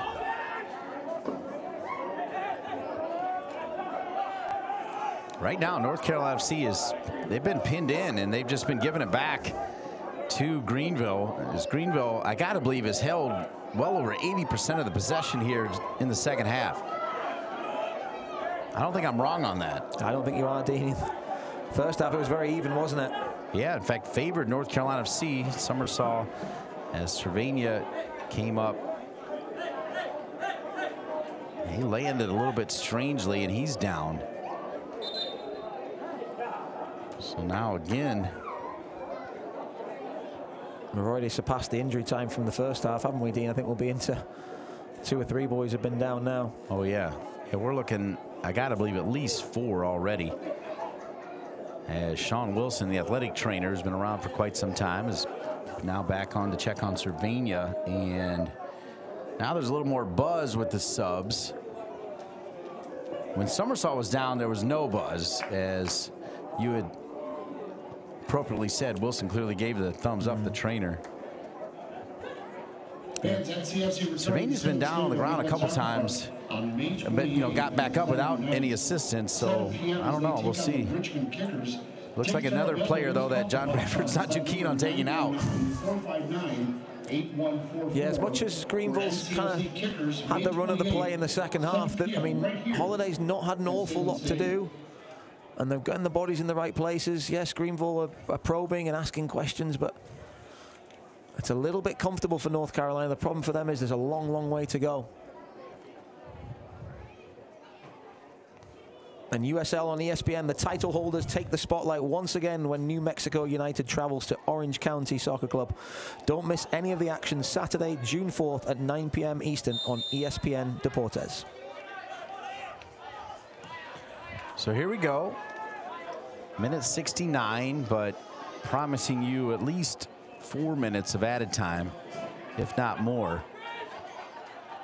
And for John Bradford, you got to feel like that's going to be a lifetime, as it's denied over there, far side, loose.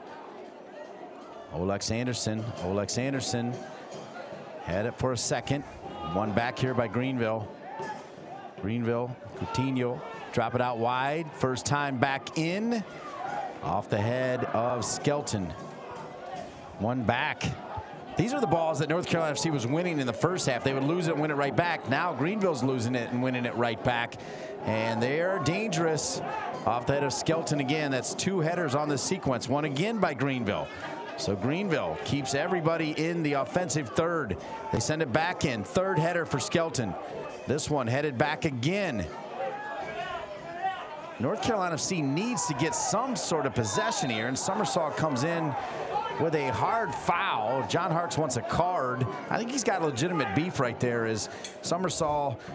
Although, I mean, the thing is, they didn't call it against Somersault, but he was not going for the ball right there. Yeah. Just gets underneath Walker, who's jumping for the ball. And he lands, and I think gets the wind knocked out him a little bit here, but a central set piece coming. Yeah, Walker gets up really well, and Somersault comes in and clatters him in the air. Does well to escape without a card, Dean, to your point. But the ref's kept his cards in his pockets for the most part. I think it's when you're a repeat offender, you tend to come into trouble. Gavilanes, who's had a lot of set-piece opportunities today, will be looking to deliver one of real quality to get his team back on level terms.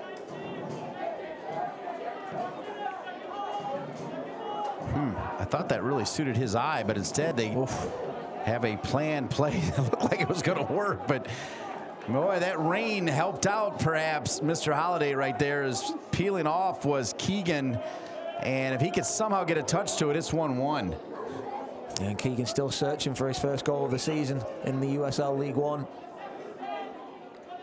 As we've said before, not prolific scorers to triumph, and they're in search of one now. And I tell you, Dean, if North Carolina could get out of here with a clean sheet, it would be such a huge win, no matter how it comes, even with backs to the wall and getting dominated in the second half. That might be even better than winning 2 or 3-0, to be honest, because they've come up short in some of these games recently. When they've been under that pressure, they've folded, and today, so far, to this point, they've stood strong.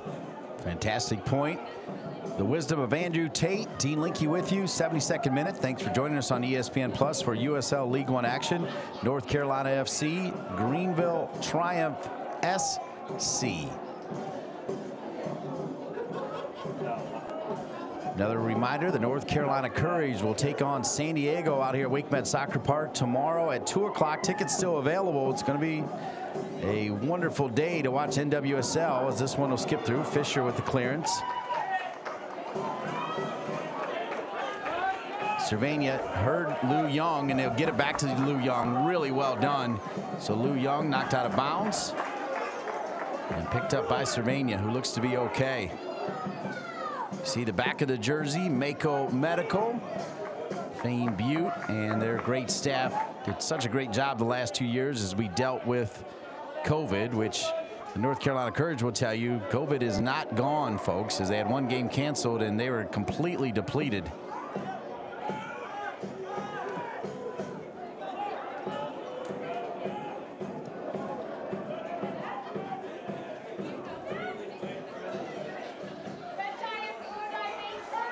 It'll be a throw-in. 73rd minute. I don't think, Dean, it's going to be long before we see Cole Frame entering the action here. Coach Mike McGinty spending a lot of time imparting his roles and responsibilities onto him, and probably just trying to inject some fresh energy into the team because they put a lot into this 72 minutes or so. Arriaga's got to be careful. He's got that yellow.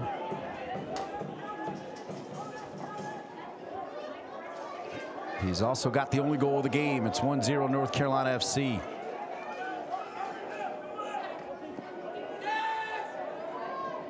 Good positioning by Lou Young, but one back by Greenville. Filerman into the game now for John Harkes and Greenville Triumph. They put passes together. Hard tackle by Martinez, and Martinez will get a yellow instantly. Yeah, it's those second balls they're getting killed on at the moment, Dean. Every header, every clearance is dropping to a white shirt and not a navy one. And that's allowing Greenville to get that rhythm and pose a greater threat, but it's all coming from set pieces at the moment, and they've yet to capitalize. So Coutinho, Cabalanes over the ball.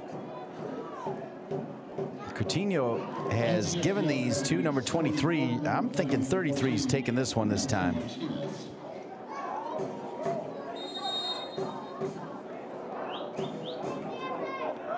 Coutinho rather, apologies, as cleared out. McLaughlin with the clear.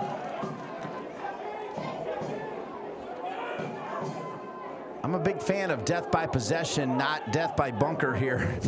And it'd be nice to see North Carolina FC get a little more possession. Either that or grab one on the break. Christensen knocked out of bounds.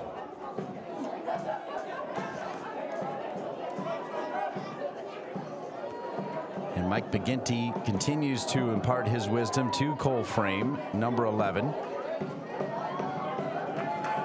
Bit of a super sub. As he's going to come on. Olex Anderson not pleased at all to see his number up there. He did not want to come out of this game. No, he's a real competitor, isn't he? And it's one of them as a coach. You don't want your players wanting to come off, do you, Dean? You don't want, oh, that's great. Yes, I want to come off the field. You want them to want to be out there and make a difference. And I think he was looking to keep that streak going, wasn't he, of goals and assists. But he'll reluctantly come off and allow Cole Frame to enter the fray and hopefully guide the team to 3 points here.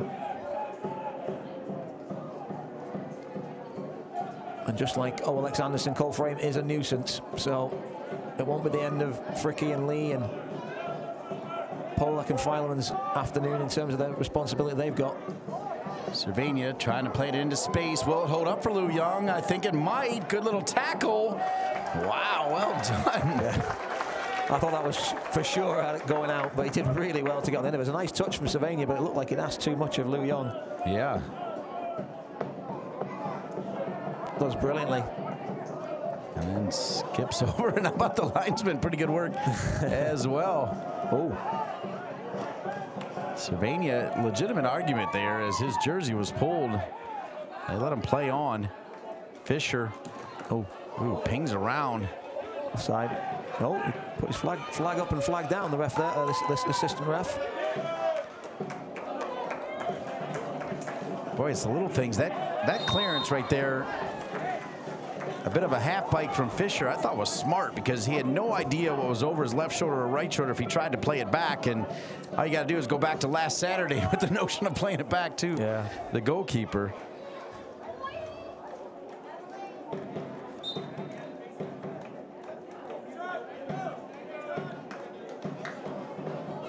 And they'll milk the clock, try and take some time off here, run it down. 1-0 would be more than welcome for North Carolina.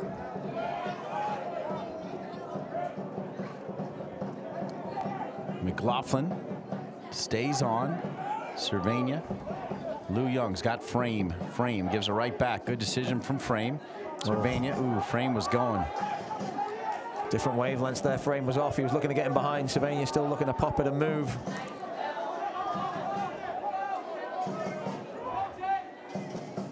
They've not had many moments where they pressed and won it back, but that was a big moment there. Somersault, McLaughlin through, and Frame, they're gonna say offside.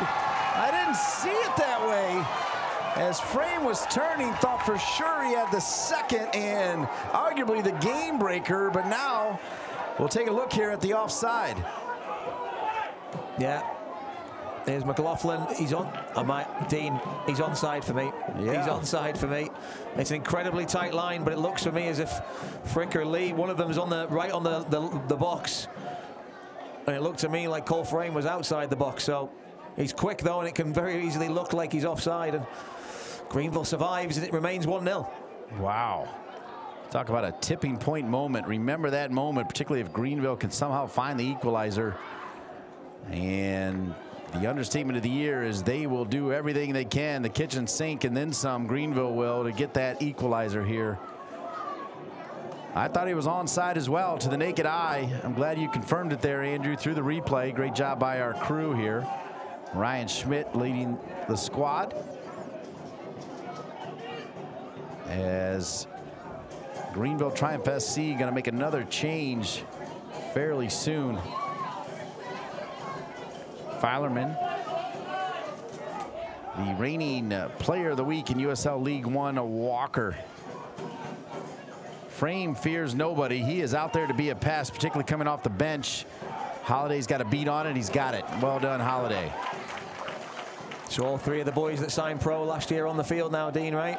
With Holiday, Fisher, and Frame. And what a story that would have been for Cole Frame to score and get his first of the season. What a big one it would have been, but the referees have had their say, and North Carolina's got to get on with it. It's very easy to make excuses now and feel sorry for yourself, but they performed so well to now. And like I said, Dean, whether they suffer this second half, whether they get the decisions against them, if they could find that way to just get over the line, it would be huge, I think, for this group moving forward. If you're wondering about other potential subs for North Carolina FC, as Cervania keeps it, Choquette Tahir, Nicholas Rincon, Drew Kerr, Max Flick, Gustavo Fernandez, and then the normal starting goalkeeper Will Pulisic, watching the youngster Holiday pitch a shutout at the moment, courtesy of tremendous defense in front of him. Yeah, from the forwards to the midfielders to the defenders, they've all done a shift. And Holiday, when needed, has been in the right place at the right time. So Greenville looking to make another change as Jacob Labovitz, 6'1" forward from Great Falls, Virginia, will look to check in the next opportunity. Walker sends a pretty good ball. At the moment the flag is down, it's still down, in, crossing. Lou Young comes over from the right back spot to clear it away.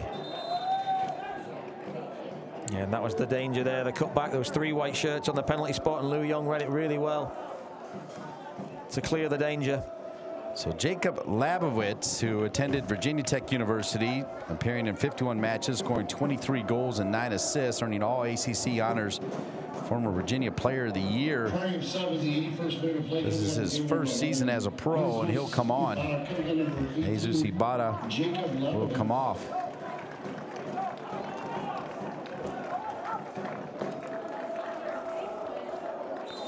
Minute 82. So there's a note been passed, I think, by Labovitz. A little bit of a meeting of the minds there between Walker, Coutinho, and Evans. So it'll be interesting to see how they rejig here. Triumph as they push to find that elusive equalizer. Walker on it, gives it to Filerman.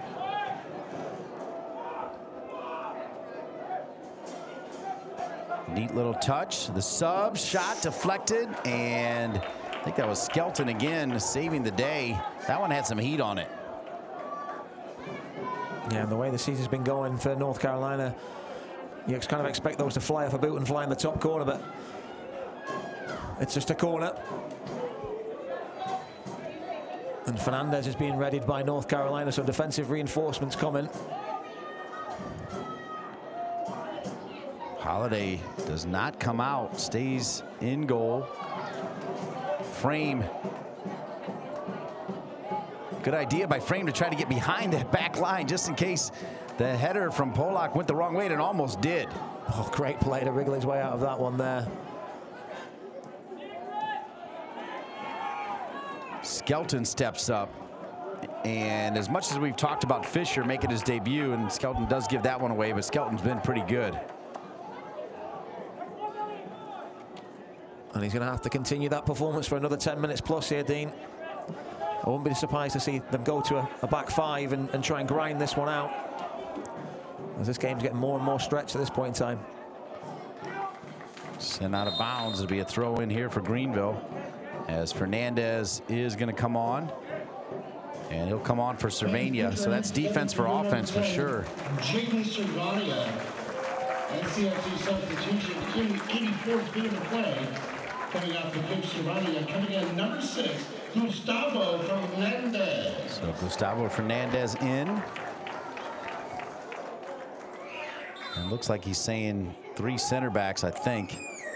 Yeah, and Skelton, I think, will just sit in the middle of those two. Fisher and Fernandez, either side. There's going to be an onslaught with balls into the box, set pieces, and Coutinho, that one red. Oh, nice touch. Yeah. Summersaw now. Summersaw's got Frame behind him. Does he know it? He'll check back here now, and he'll use Frame. Well done. McLaughlin now.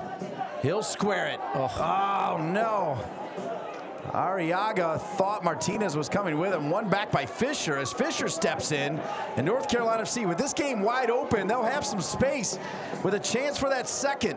Didn't like the shooting space right there for Arriaga, so he'll check it back. Nelson Flores Blanco. North Carolina finding some energy there, Dean, didn't they? The somersault bursting, and Martinez finding the energy as well. They've done so much defending, but to break the other way. Yeah, then you look at the clock and you're like, wow, there's still a ton of time left. But they've defended so well, Dean, and they've now thrown Fernandez in there. They know what's coming. Greenville certainly doesn't have the rhythm at the moment. They're sort of a bit of a prayer and a hope, and put the ball in the box and hope that someone can attack it. But we've now got 3 6-foot-plus guys in and around that 6-yard box that are going to be making it very difficult. So a massive 5 minutes and change left here, as North Carolina FC looking for their first 3 points at home of the season and a chance to bump up to 10 points. Remember, South Georgia was losing 4-0 at the half, so they're going to give one back, I got to believe. You still see Chattanooga and Charlotte also at 11. Central Valley, they had those 4 goals, so they'll jump to 12. And it's interesting, Richmond, like Greenville, sitting on 8 points, and Richmond will be the next opponent on Saturday night. Yep. They'll be right next to you, on the table if it finishes like this. But like we've said, Dean, it's such a competitive league. You know, Union Omaha, that are doing so well in the Open Cup, are currently sitting in 9th place. Yes, they've got a few games in hand. And then Greenville, who are runners-up as well, sitting in 7th. Frame called for the foul, and that's one of those fouls that I'm okay with that you talked about earlier, Andrew.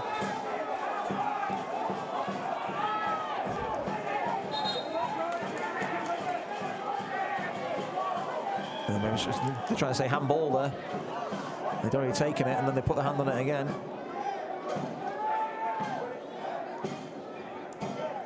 So minute 87, another defender, Max Flick, might make his way in as they're trying to build a brick wall back there in front of Holiday.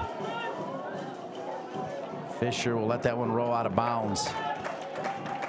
Martinez looking like he's got a little bit of cramp now, that maybe regretting that lung-busting surge forward just a moment ago. But they've all put in an incredible shift, this North Carolina team. They've been everywhere, covered every blade of grass, and they've had to nullify this Greenville team who are coming in with great rhythm. 2 wins and a tie, but haven't been able to find it today.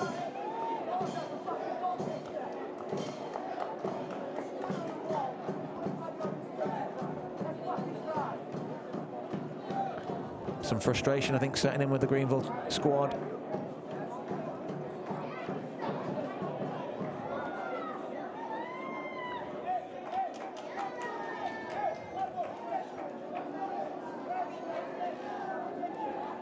Yeah, one of the assistant coaches for Greenville, I couldn't tell if he was yelling at one of his players or.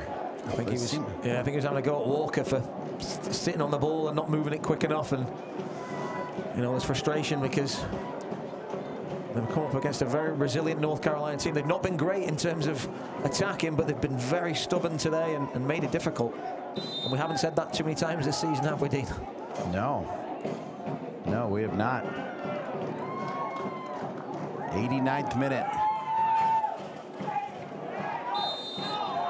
I'm going to go with 5. I think that's fair, Dean. You're always early to the punch, aren't you? And then I'm always having to figure out over or under.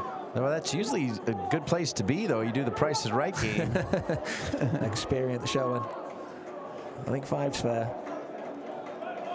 Although, just to make John Bradford's life even more miserable, you could see a 6 or a 7 coming out from nowhere, because that's sort of been the story of the season so far. Things 100%. haven't quite gone.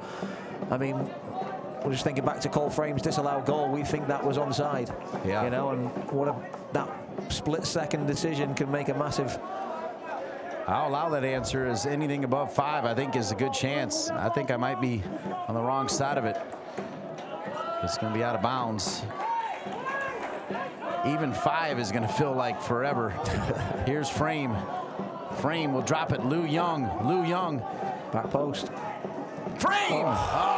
Cole Frame probably should have had one already. And I wouldn't call that a sitter, but pretty close. Yeah, Lou Young's doing really, really well to show that energy to get forward down the right. It's a nice little layoff from Frame.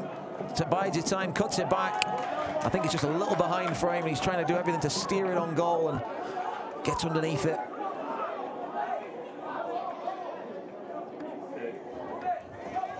But any time they can spend in this Greenville half is a welcome opportunity and a break from that back 5.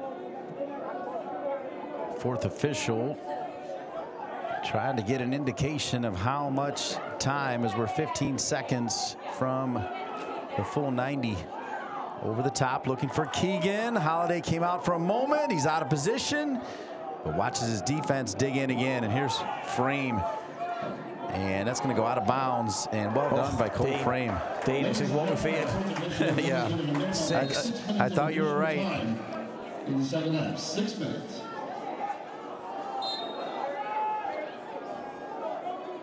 The referee talking to John Harks. And Harks is still in his coach's box. I'm not quite sure what that was about. This is trouble here, and handled by Nelson Flores Blanco, who looked really good for Hugo Perez, as El Salvador beat Panama 3-2 in a game suspended after 70 minutes. They were down 2-0 and came back to win that game. It was pretty awesome. And the crowd was electric here at Wake Med Soccer Park. You love that, the different cultures and the passion for their country. An opportunity for people to see their country here in the United States and North Carolina is fantastic for those folks. Yeah, it was great the night before to have Hugo Perez join us at halftime as part of our coverage of North Carolina FC. Former number 7 on that 1994 U.S. World Cup team. And now the head coach for the El Salvador national team with 2 North Carolina FC players in his sights. Filerman denied. This will be a corner kick. Corner kick as we're into the 6 minutes. We are 90 seconds into the 6 minutes. And promising for the Greenville Triumph is Lucas Coutinho starting to have a bit more of an impact and get on the ball. And a good little flick through a few moments ago. Ibanez.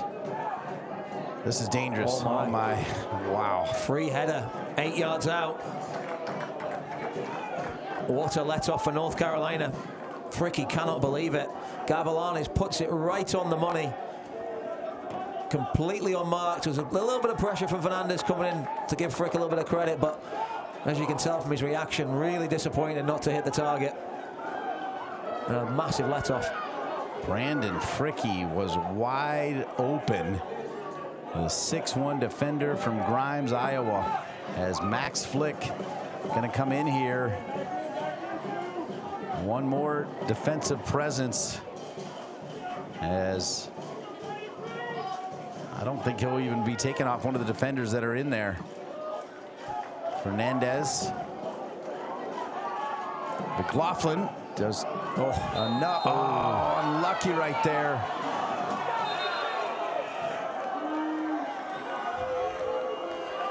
And McLaughlin's going to come off as well after that play.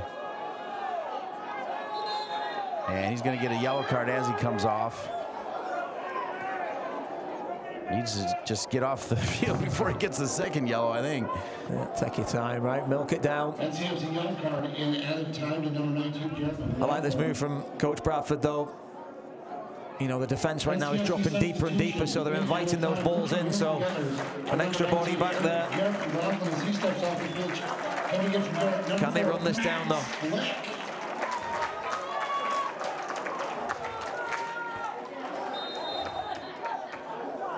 So McLaughlin going to sit down next to Cervania and Anderson. Sent back in. That was Skelton that got the first touch of it, knocked out of bounds again. Trying to figure out where Flick went. As Flick's on it now defensively, trying to help out. Somehow it's still served in. Offside. Oh, and the foul called on Filerman, I believe.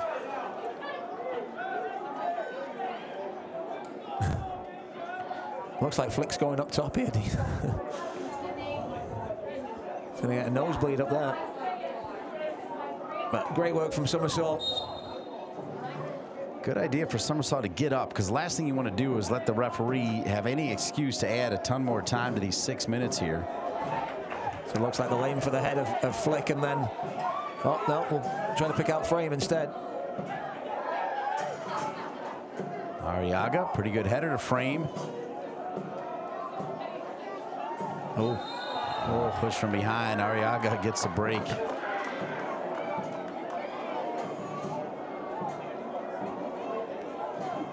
A massive 3 points here potentially for North Carolina FC, as we are walking you up to the 96th minute, and North Carolina FC will take their time. They look to send it in the corner and out of bounds. I don't know if I love that play. Here comes Greenville. Bolak with his left foot, little flick from Walker. Fernandez heads it first. There are 5 defenders in a string right now with 3 in front of them. And Greenville trying to break down that wall. Brilliant header from Britton Fisher there. The teenager, huge header. As Greenville flood more bodies up there. Fricky staying forward. Another opportunity here for Greenville. Greenville trying to earn a throw in. They will. Someone needs to talk to the ball boys for North Carolina FC and explain the home rules as they throw it right in. Thrown in. It'll go off a frame. Referee at 96-11. He's going to give Greenville another shot at this. And oh no, here comes a whistle against Nelson Flores Blanco. Christensen might come and join here. This is going to be it. This will be the last play of the game. And now we got a yellow card. And it's Gavilanes on the ball. And I was just thinking, Flores Blanco definitely lunges in there, tries to pull out of it. I think he's trying to claim that there was no contact there. He looks frustrated. But when you go to ground, which we know Flores Blanco loves to do, I was just thinking a moment ago, I think 5 minutes ago he went to ground. That was the first time I'd seen him do it today, and I know he loves to make a tackle. But this is a huge, huge set-piece opportunity for the Triumph. So another yellow, and you're seeing now a player laid down behind the wall.